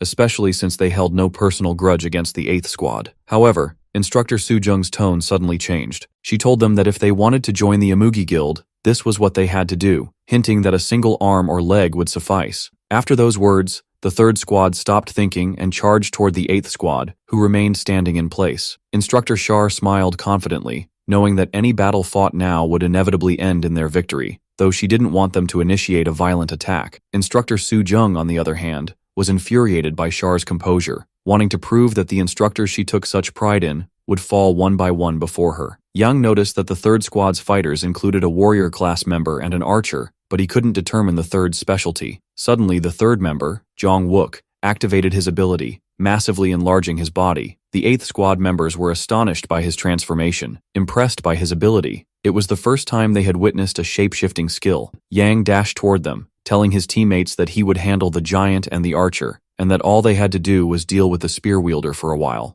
Jong-wook laughed maliciously, declaring that he would crush Yang completely until nothing remained of him. He then launched a fierce attack, but Yang skillfully and swiftly dodged the giant's blows without sustaining a single injury. Jong-wook grew angrier, his attacks becoming even more savage as he lunged straight at Yang. However, Yang successfully countered, striking him back with a powerful combat technique. Jong-wook groaned in pain from Yang's attack, his body suffering significant damage, yet he still refused to fall. Still, his body trembled, barely keeping him upright, prompting Yang to chuckle in amusement, impressed by his resilience. Jong-wook realized that he could never match Yang's attacks, nor could he dodge them. Even if he tried to block them, he would still take damage. But then, he sensed something and glanced behind him briefly before calling out to Jin, signaling to her in a specific way. Jin responded that she understood, then fired a swift, magic-infused arrow toward Yang. The arrow struck the spot where Yang had been standing, triggering a powerful explosion. However, as the smoke gradually dissipated, Yang was nowhere to be found, shocking Jong-wook, who couldn't believe that Yang had dodged Jin's rapid shot. He could only look up when he heard Yang's voice calling him from above, but he couldn't move from his spot. Yang was faster than him and had the advantage. Yang then launched his attack.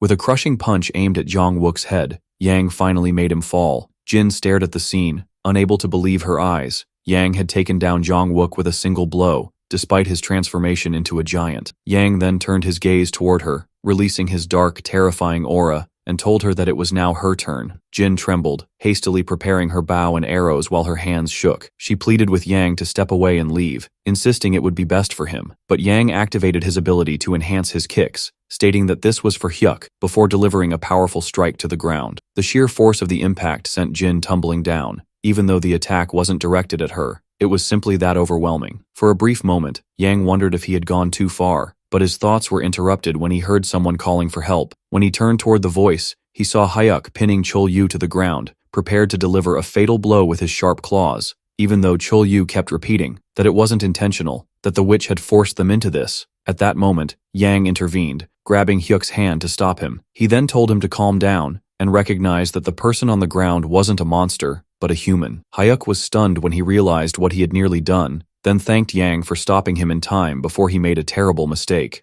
Yang helped him to his feet, then glanced around, wondering if it was finally over, if the battle had reached its end. The answer was clear before them. All the third squad members were lying unconscious on the ground, and even their instructor was unable to stand. Elsewhere, specifically in the office of the vice president of the Baekdusan Guild, Mr. Im Sa-yul, news reaches him that the 8th and 3rd squads have engaged in an intense, unofficial battle during a training mission. Thus, due to the incident between the two instructors, a meeting is convened, bringing together key figures and guild leaders. They review the details presented to them, including a video of the confrontation between the trainees and the instructors, finding it to be shocking. Mr. Sa-yul states that under normal circumstances, Instructor Shar should have been the one presiding over the meeting, as the head instructor. However, given the current situation, he will be assuming the role temporarily. He begins by expressing his deep regret for what happened to the 3rd squad trainees, acknowledging that placing full blame on them would be unfair. Instructor Lee Sang-wook of the 11th squad responds, stating that the one who inflicted harm upon the 3rd squad was none other than a single trainee. Mr. Sa-yul replies that while this might be an overstatement,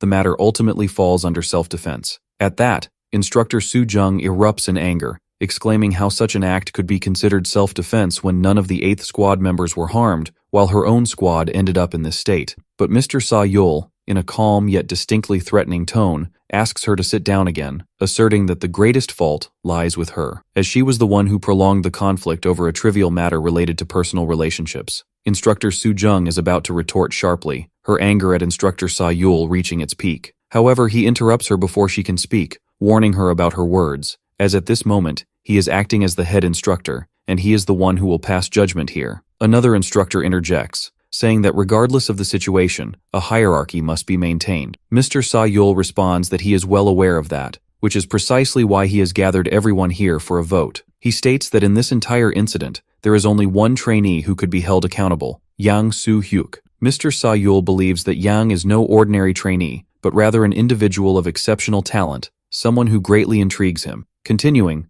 Mr. Sa-yul calls for a show of hands from those who believe that trainee Yang Soo-hyuk deserves punishment. But the room remains silent. No one raises a hand or even speaks. Instructor Lee Sang, the one who suggested the idea, appears frustrated and bewildered, unable to comprehend the reason behind this absolute silence. Mr. Sa-yul then remarks that it is evident that no one supports the idea of punishment, except for Instructor Lee Sang-wook of the Shinoho Guild. With that settled, they move on to the next matter of discussion, Instructor Shar's position. He announces that the first measure to be taken is the submission of a request to remove the head instructor from her post, and for him to assume responsibility in her place. He then asks if anyone objects to this decision. As no one responds, Mr. Sayul declares that, accordingly, Shar will be demoted to a regular instructor. Since this might be considered a lenient punishment, she will also be required to donate 1 billion won to the association as an additional penalty. He then asks Instructor Shar if she has any objections to this ruling. Instructor Shar responds calmly, stating that she has no objections, as the fight was not honorable in any way, and she will accept the punishment with an open heart. However, Instructor Su Jung bursts out in rage,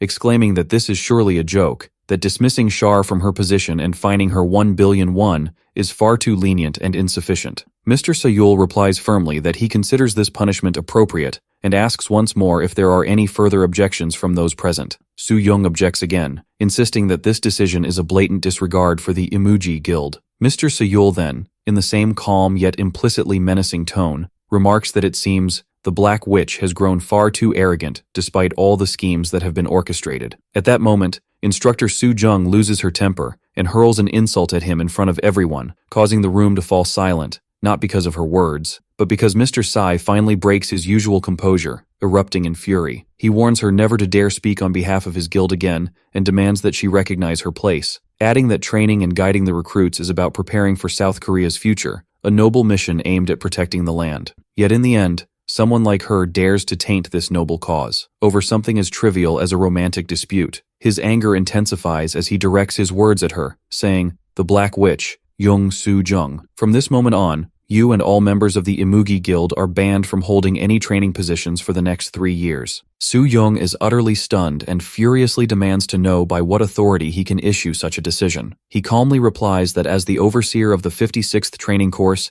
it is his right to make this call. Instructor Lee Sang intervenes, stating that such a decision should be made through a voting process. Mr. Sai acknowledges that this is correct, emphasizing that South Korea is a democratic nation. Therefore, they must choose between the Baekdusan Guild and the Emoji Guild. Lee Sang contemplates the situation, realizing that no matter how strong their ties are with the 3 major guilds, the Baekdusan Guild remains at the top, and it is impossible to compare it to something as insignificant as Emoji. He feels defeated, recognizing that he had bet on the losing side. This is a crushing loss for Emoji. As the meeting finally concludes, the instructors leave, convinced that it was an unnerving experience, as they had never seen Im Sayul this enraged before. They begin to speculate on what will happen to the Emoji Guild now, as well as about that one recruit who single-handedly defeated the entire 3rd squad. His name, Yang Soo-hyuk, a trainee with a spotless record, whose talent and abilities are beyond dispute. Yang overhears the discussions about him, feeling curious about what exactly transpired during the meeting. However, regardless of what is happening, he knows he must continue his training. Yet, he cannot deny the sense of pride and satisfaction he feels over the results he has achieved. That night, after feeling that his level had significantly improved, both physically and in combat, Yang begins training in the technique known as absolute force harmonization, which is based on the principle that the earth and the sky are connected by an invisible thread, making them appear separate, yet in reality, they are a single entity. Similarly, his ability seems to manifest as 3 distinct forces, but in essence, it is a unified power. The energy flows from the lower Dantian point, then moves through the yin and yang channels, completing a full cycle throughout the body. This is known as the Great Energy Cycle, Daiju Cheon. Although mastering this technique is incredibly difficult, Yang's experience from the continent of Huan grants him a major advantage in doing so. Indeed, he quickly notices that after unlocking the yin and yang channels, his body immediately purges impurities, bringing him to peak physical condition. Soon, system notifications begin appearing, confirming that after opening these channels, his energy recovery efficiency has increased dramatically, significantly enhancing his strength and combat abilities. Additionally, the increased density of his Dantian results in a substantial boost in his overall power output. With this, Yang feels he is on the right path and that his first major goal has been achieved with remarkable success. The following day, Yang embarks on another training mission with the rest of the 8th Squad and Instructor Shar. This time, the dungeon is a vast desert wasteland. However, Yang believes that now that he has regained mastery over the union of heaven and earth, one of the most significant martial arts techniques he used in the continent of Huan, it is time to restore his movement techniques as well. Just then, a sand beast suddenly emerges from the dunes, launching a surprise attack on Yang and his team. But Yang is ready. He swiftly employs the piercing iron palm technique, delivering a devastating strike to the beast, so powerful that the creature is unable to endure for even a single second against the sheer force of Yang's attack. Yang realizes that the iron palm technique consumes a substantial amount of internal energy due to its immense power. But the battle has now escalated into a three-way confrontation, with three beasts attacking him simultaneously. Although he has yet to perfect the technique, it still proves useful. He swiftly dashes toward the monsters, making the decision to engage them head-on, willing to take the risk. Indeed, Yang manages to eliminate one of the beasts with a single strike, sending it flying. This leaves Yoon and Hyuk standing in astonishment at Yang's techniques, as they never thought they would be able to match him in any way. Instructor Char notices that Yang's movements have become more precise, and that his combat proficiency has improved significantly, indicating that he has grown and developed even more within this short period. After finishing his trial of new techniques, Yang realizes that he has taken down all the beasts by himself. He turns to his teammates and apologizes, saying that he got too carried away in the fight. Thus, the combat training that lasted for 2 weeks comes to an end. At the closing ceremony, Mr. Sai tells them that they have all put in great effort. With the exception of the 3rd squad, which faced some issues with the 8th squad, everyone has successfully completed the combat training course. This is not entirely unprecedented, but it is a rare occurrence, meaning that this batch performed exceptionally well overall. After the graduation ceremony, Instructor Char tells them that they have all done a remarkable job. From now on, they will no longer be referred to as trainees. Thanks to their outstanding achievements, they will receive offers from various guilds with tempting conditions, and the choice will be entirely theirs. However, as their instructor, even if only for a brief period, she wishes to say one thing. This may not necessarily be the most honorable moment in their lives, because they have already made their decision to stand on the battlefield for the sake of this world. That in itself is a great honor, and so she hopes that each of them will make a decision they will never regret before themselves. That is all she has to say. Yoon is deeply moved by her words and rushes toward her, embracing her. Yoon tells her that if it weren't for Instructor Char, she wouldn't have been able to accomplish anything at all. Instructor Char responds by saying that she too was very happy to have met them. She considers herself lucky to have been able to stay with them until this moment. Yoon then asks if they will be parting ways now, wondering when they will meet again. She then asks Instructor Char if she has a phone or any way they can keep in touch. Instructor Char replies that she does not know what a phone is, but she believes that as long as fate brought them together, the winds will carry news of them to one another eventually. Hyuk interrupts the conversation, addressing Instructor Char. He reminds her that, as she knows, he is a criminal with a record. On his first day, he told her that he wanted to become an awakened, to seek honorable atonement. Instructor Char assures him that she remembers that very well. He continues, saying that he was never truly an honorable person, and never possessed the resolve he claimed to have. All he ever sought in life was money. He was never as kind-hearted as she thought because he had the ability to work hard, yet he always looked for the easy way out. However, during his time in the squad with them, he never once felt ashamed of himself. Instructor Char responds, telling him that no matter how he started, it is something that can change at any time, and he should never forget that, or let tears of regret fall from his eyes again, because his desire to protect those he loves is what will grant him honorable atonement. She promises to keep an eye on him in the future. Instructor Char then turns to Yang and asks if he has anything he would like to say. Yang replies that it was an honor for him to be with her. Instructor Char responds by telling him that she looks forward to seeing him again on the battlefield. Thus, their farewell takes place on a clear and beautiful day. Now, all that remains is for them to complete their official registration as awakened individuals in South Korea. This means they only have one step left, the rank evaluation, where hunters in South Korea are classified into 13 ranks. Among them, there is only one person in the 13th rank and 5 people in the 12th rank. These 6 individuals form the primary force that protects and leads South Korea. Yang feels curious to learn who these individuals are, especially since most of the trainees barely qualify as first-rank hunters.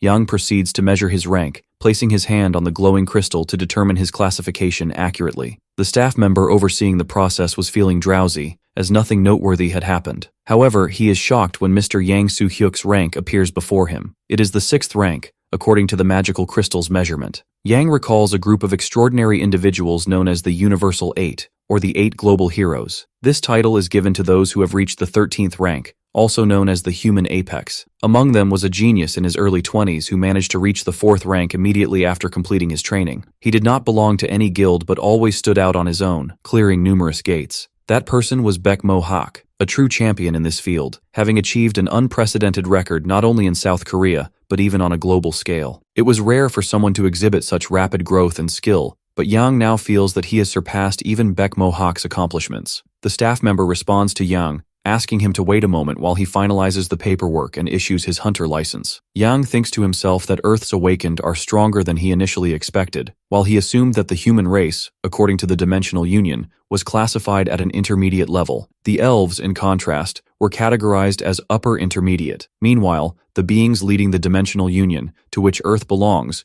and who reside in the celestial realm of Goodkey, are at an advanced level. On the opposing side of the Dimensional Union stand their greatest enemies, Devon, the demons. If humanity is only at an intermediate level, what would happen if they had to face the demons under these circumstances? But Yang quickly dismisses the thought, recognizing it as merely a rule set by the angels. Since Earth is developing at a pace faster than the Huan continent, surpassing this classification may be possible here. At that moment, the staff member returns and informs Yang that his license has been issued. Now, he can register as a user directly through the wrist device. Yang puts on the device but is suddenly struck by an odd sensation. He asks the staff member whether this device is powered by magic or something similar. The staff member nods, explaining that he has heard it was crafted by dwarven artisans while being enchanted personally by the elves. Yang tests the device and notices that it displays all of his data, just like the system window. He expresses his admiration for it, then asks if he is free to leave now. However, at that moment, another person enters the scene, greeting Yang enthusiastically and expressing his delight at meeting him here. Yang is puzzled and asks whether they have met before. The man chuckles quietly, then apologizes to Yang, explaining that he should have introduced himself first. He then reveals his golden wrist device, displaying his name, Oh Shin Woo, along with his rank, the 11th rank. Yang is taken aback by the number he reads,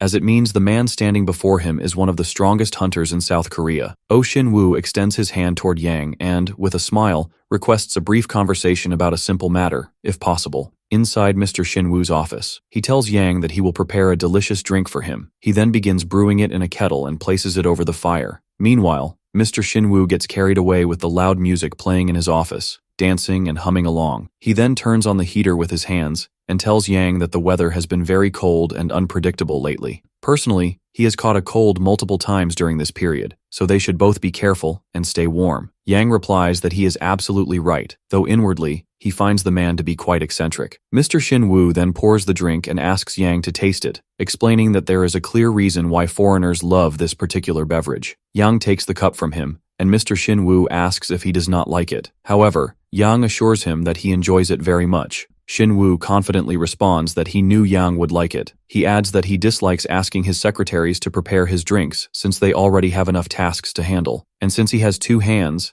and the ability to do things himself, why not make his own drinks as long as he can? Yang shifts the conversation and directly asks about the matter Shin Woo wanted to discuss. Mr. Shin Woo laughs and tells him that his demeanor suggests he prefers getting straight to the point, which is a very good trait. Then he asks him if he has any intention of joining the Awakened Association, to which Yang immediately responds with a firm refusal. Mr. Oh Shin Woo smiles and remarks on how decisive his responses are. He then adds that it is only natural for someone aspiring to be a hunter to have no desire to join the Awakened Association. However, he quickly moves on to the next question, only for Yang to interrupt him, stating that he has no intention of joining any guild either. And to prevent him from asking a third question, Yang firmly declares that he has no plans to emigrate abroad. Mr. Oh Shin Woo reacts with excitement, expressing his delight that Yang feels this way, adding that he personally loves South Korea deeply. He also notes that Yang appears to be highly perceptive. Despite being in a coma for a long time, his mind remains sharp and unaffected. Then, he asks Yang about his goal, urging him not to hesitate in sharing it, assuring him that as long as it is within his capabilities, he will certainly help. Yang leaves after his meeting with the vice president of the Awakened Association of South Korea, Oh Shin Woo, hoping that his request will be fulfilled.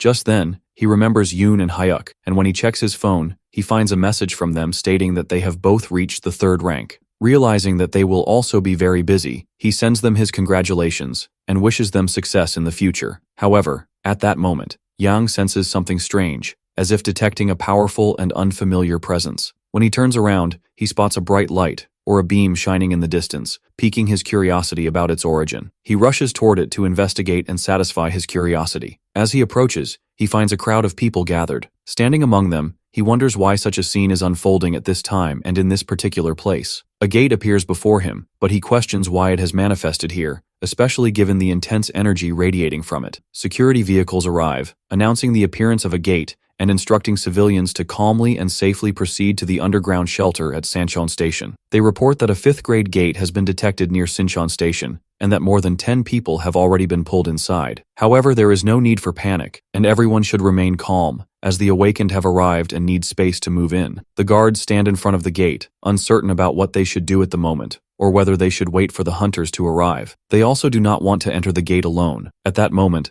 their silence is broken by Yang's voice as he asks if they really have no intention of entering. The guards are surprised by his presence and ask him to step back, pointing out that the area is dangerous. However, Yang shows them the silver wristband he is wearing. Realizing that he must be of a high rank if he is wearing a silver wristband, the guards pause. Yang then confirms to them that he is indeed a hunter. One of the guards approaches him, introducing himself as Kim Yu-min, a 3rd-rank guard, and explains that no hunters have arrived yet. He then asks Yang if he intends to enter the gate alone. Yang replies that he is aware that guards are allowed to enter gates in emergency situations. Yu-min confirms that he is correct but hesitates before continuing. Yang interrupts him, asking if he does not consider the current situation an emergency. Yu-min responds, "I don't think so. This isn't something worth risking one's life over." Yang is baffled by his words and asks him to clarify what he means exactly. Yu-min explains that he means it literally. There is no need for the awakened to risk their lives just because some civilians have found themselves in a dangerous situation. He adds that, unfortunately, if that is their fate, then there is no escaping it. Yang is furious at his words and asks if he is even listening to himself. How could he say such a thing? Yu-min arrogantly responds that they are the awakened, not just ordinary civilians, and acting on naive notions of justice is nothing but foolishness.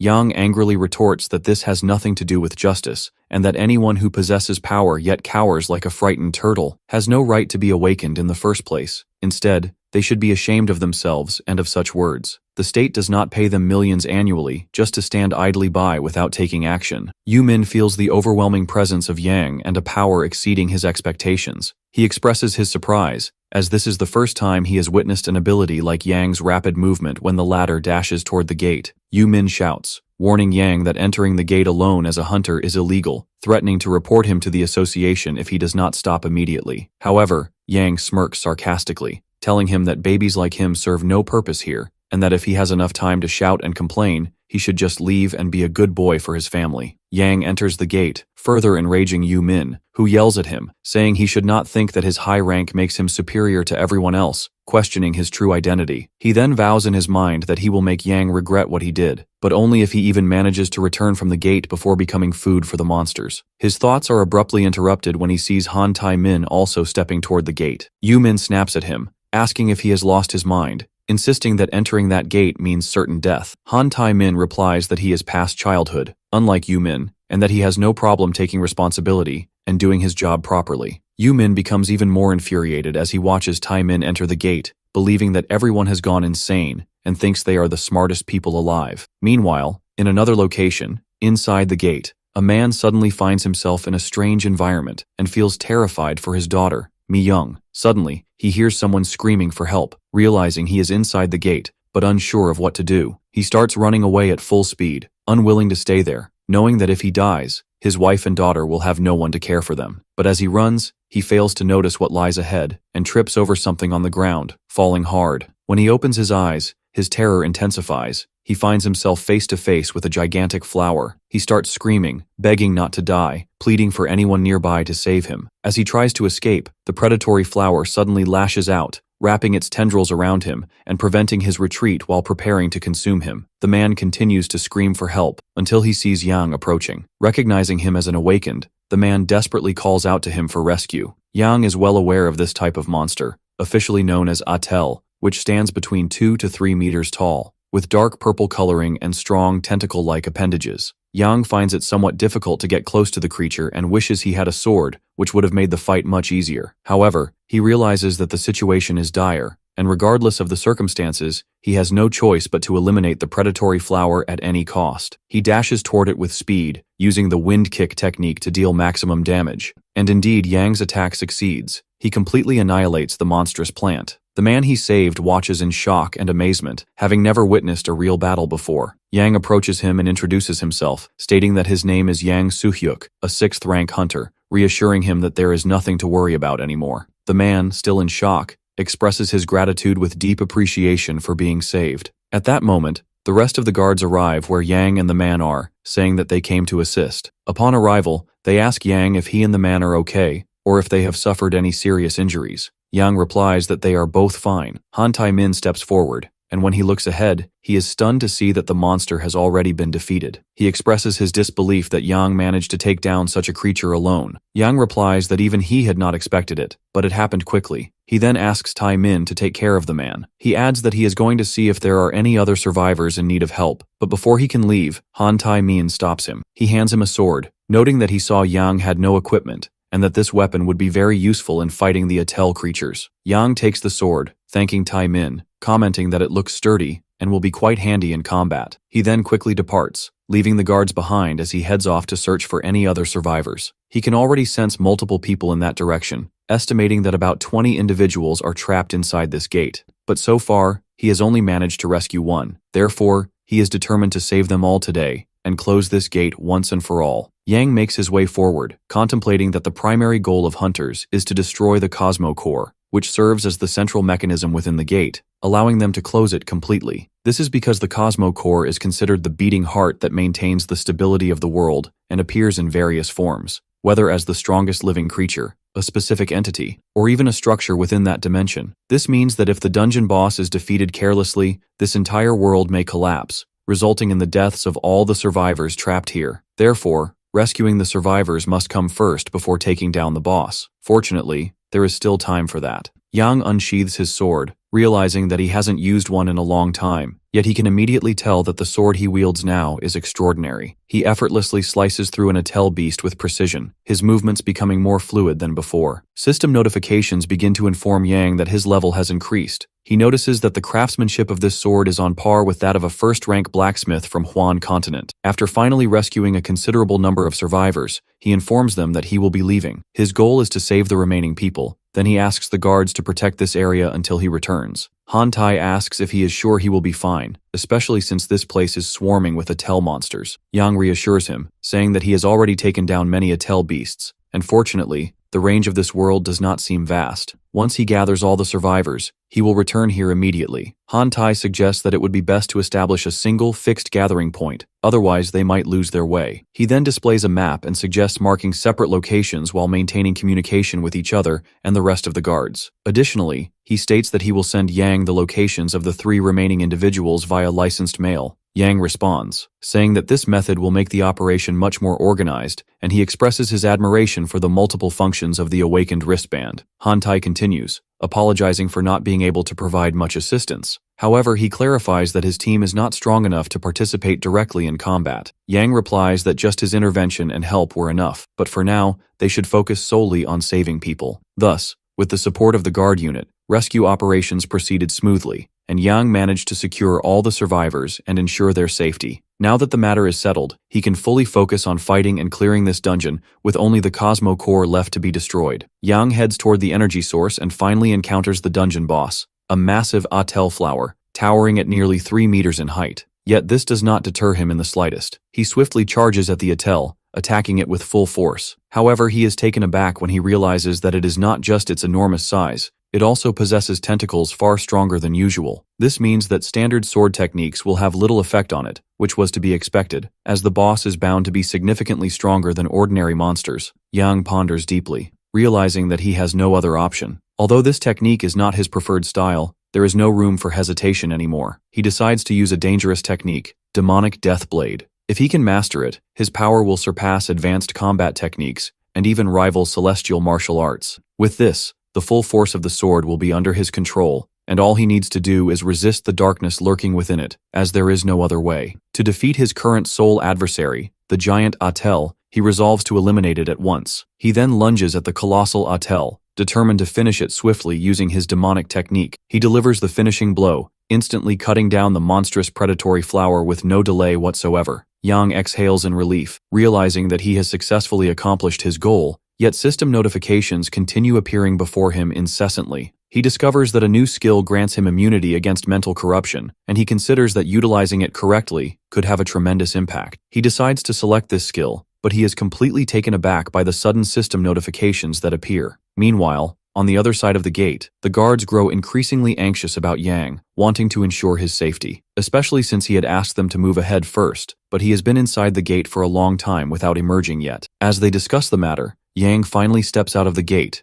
in a dramatic fashion, immediately drawing everyone's attention. The guards rush toward him, and Han Tai asks why he took so long inside the gate, explaining that they were starting to worry that something might have happened to him. Yang reassures him that he is completely fine, then praises the sword Han Tai gave him. He says it was truly remarkable in battle before extending his hand to return it. Han Tai responds that the sword was crafted by dwarves, and that he spent all his money to purchase it, but hearing such praise made him feel that it was worth every coin. At that moment, a voice interrupts their conversation, calling out to Yang and asking for his help in sealing the gate. The person turns out to be Kim In-kyu, the leader of the Kiar Guild and a rank 7 hunter, but before he can continue, someone else suddenly shouts that the gate has disappeared. Everyone turns their eyes toward where the gate once stood, only to find that it has completely vanished. They are utterly shocked, realizing that Yang must have cleared it single-handedly. And given that it was a rank 5 gate, this signifies that a truly powerful individual has emerged onto the scene. Of course, such a situation infuriates Yu Min, who is seething with resentment toward Yang, as all attention is now drawn to him, with people starting to look at him as if he were a hero. He scoffs, saying that what Yang did was impressive, but at the same time, he broke the law, and must therefore receive the appropriate punishment. Han Tai asks him what specific law Yang has broken, to which Yu Min replies that Yang entered the gate alone despite being warned against doing so. Han Tai retorts that such reasoning is absurd, then yells at him, saying that he shouldn't try to tarnish Yang's reputation with flimsy excuses, especially since he did not enter the gate alone, as they followed him in afterward. Yu Min snaps, accusing Han Tai of twisting words, insisting that Yang had no intention of respecting the law from the start, and that they only followed him because luck was on his side. Han Tai sighs, saying that talking to him was pointless from the beginning. Yu Min raises his voice, arguing that he tried his best to stop Yang from entering the gate alone, but Yang completely ignored him. He then adds that if everyone were to act in such a way, what would be the point of laws? And isn't it true that no one should take the guild or the association lightly? Onlookers begin to turn toward Yu Min, puzzled by his loud outburst, wondering why he is acting aggressively instead of showing gratitude. Moreover, many among them don't even know who he is, other than the fact that he is merely an employee of the association, meaning he shouldn't be acting this way at all. Hearing this only fuels Yu Min's anger further, and he declares that if this is how things are going to be, he will make sure they all understand it the hard way. He then says that he will personally teach that arrogant, stone-hearted man how guards handle illegal awakened ones.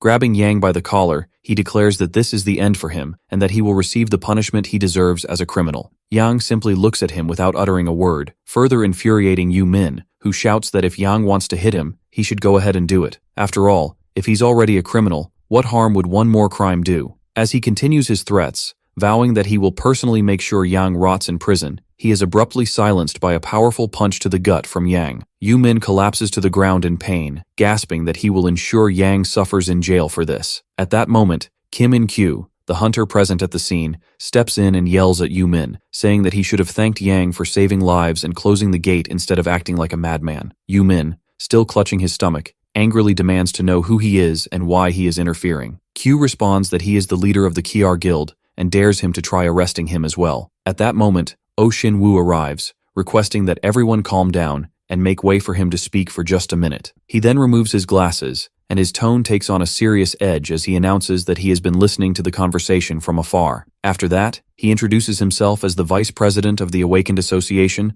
Hunter Oh Shin-woo, and begins by offering a full apology for their failure to handle the situation swiftly enough, assuring everyone that they will make sure such an incident does not happen again. He also explains that anyone suffering from injuries can head to any university hospital affiliated with the association, as all medical expenses will be fully covered. He then adds that if it weren't for Hunter Yang, this situation would have turned into an absolute disaster. At that moment, an elderly woman pleads with Shin-woo not to punish Yang. Soon after, the man Yang saved also steps forward, affirming that without Yang, he would never have been able to see his wife and daughter again, and that Yang does not deserve any punishment. Shin-woo reassures them, stating that there is absolutely no reason to punish Hunter Yang in the first place. After that, he turned to Yang and asked him to check his license using the awakened wristband. Yang complied, and the moment he opened the system window, he was shocked by what he saw. It turned out that he had now become a solo awakened, or a lone hunter. At that moment, he realized that the request he had made to Mr. Shin-woo regarding his status as a solo player had already been processed swiftly. Then,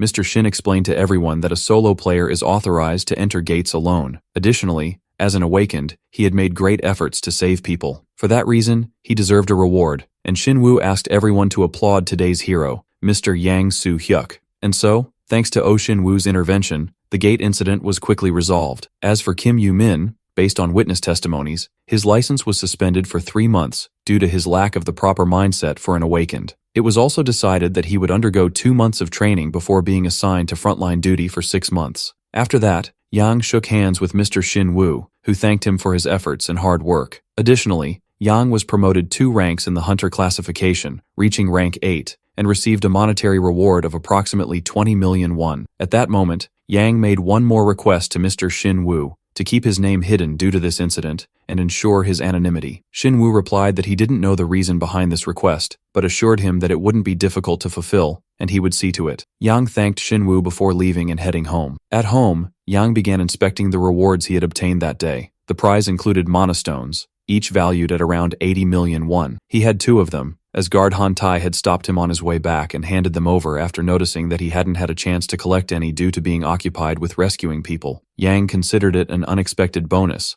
and after adding the value of the mana stones to his monetary reward, he found that the total amounted to 180 million won. After deducting taxes, he was left with approximately 160 million won. Adding this to his current balance, his total assets now reached 200 million won. He felt happy knowing he had managed to accumulate this amount in just 1 day, and decided that if he could earn another 300 million won, he would be able to take out a small loan and buy a modest apartment. This was his family's dream, so Yang resolved to continue working at the same pace. Then, he browsed through his system window and found a skill titled Low Rank Destroyer. Curious about its effects, he examined it. He found it to be incredibly powerful and wondered, if a skill ranked this low was already so strong, what would its impact be later on? He also searched for other abilities and discovered a variety of skills, including some that aided in magic usage, and others that granted resistance against it. At that moment, he recalled that during his time in the Huan continent, the most difficult challenges he had faced were illusions, magical arts, and formations. Of course, back then, he had some immunity to these things. Thus, he never had any significant issues. But on Earth, in order to acquire such immunity, he would need to at least reach the Chowa Kyung level. If he could achieve that, his mental defenses would become far stronger, and he would no longer be susceptible to illusions. At that moment, he realized just how valuable his martial arts training had been. Just then, his younger sister suddenly barged into his room and asked what he was doing and why he was talking to himself. He replied that he wasn't doing anything. Then, he asked why she had come, to which she answered that she had bought some fruit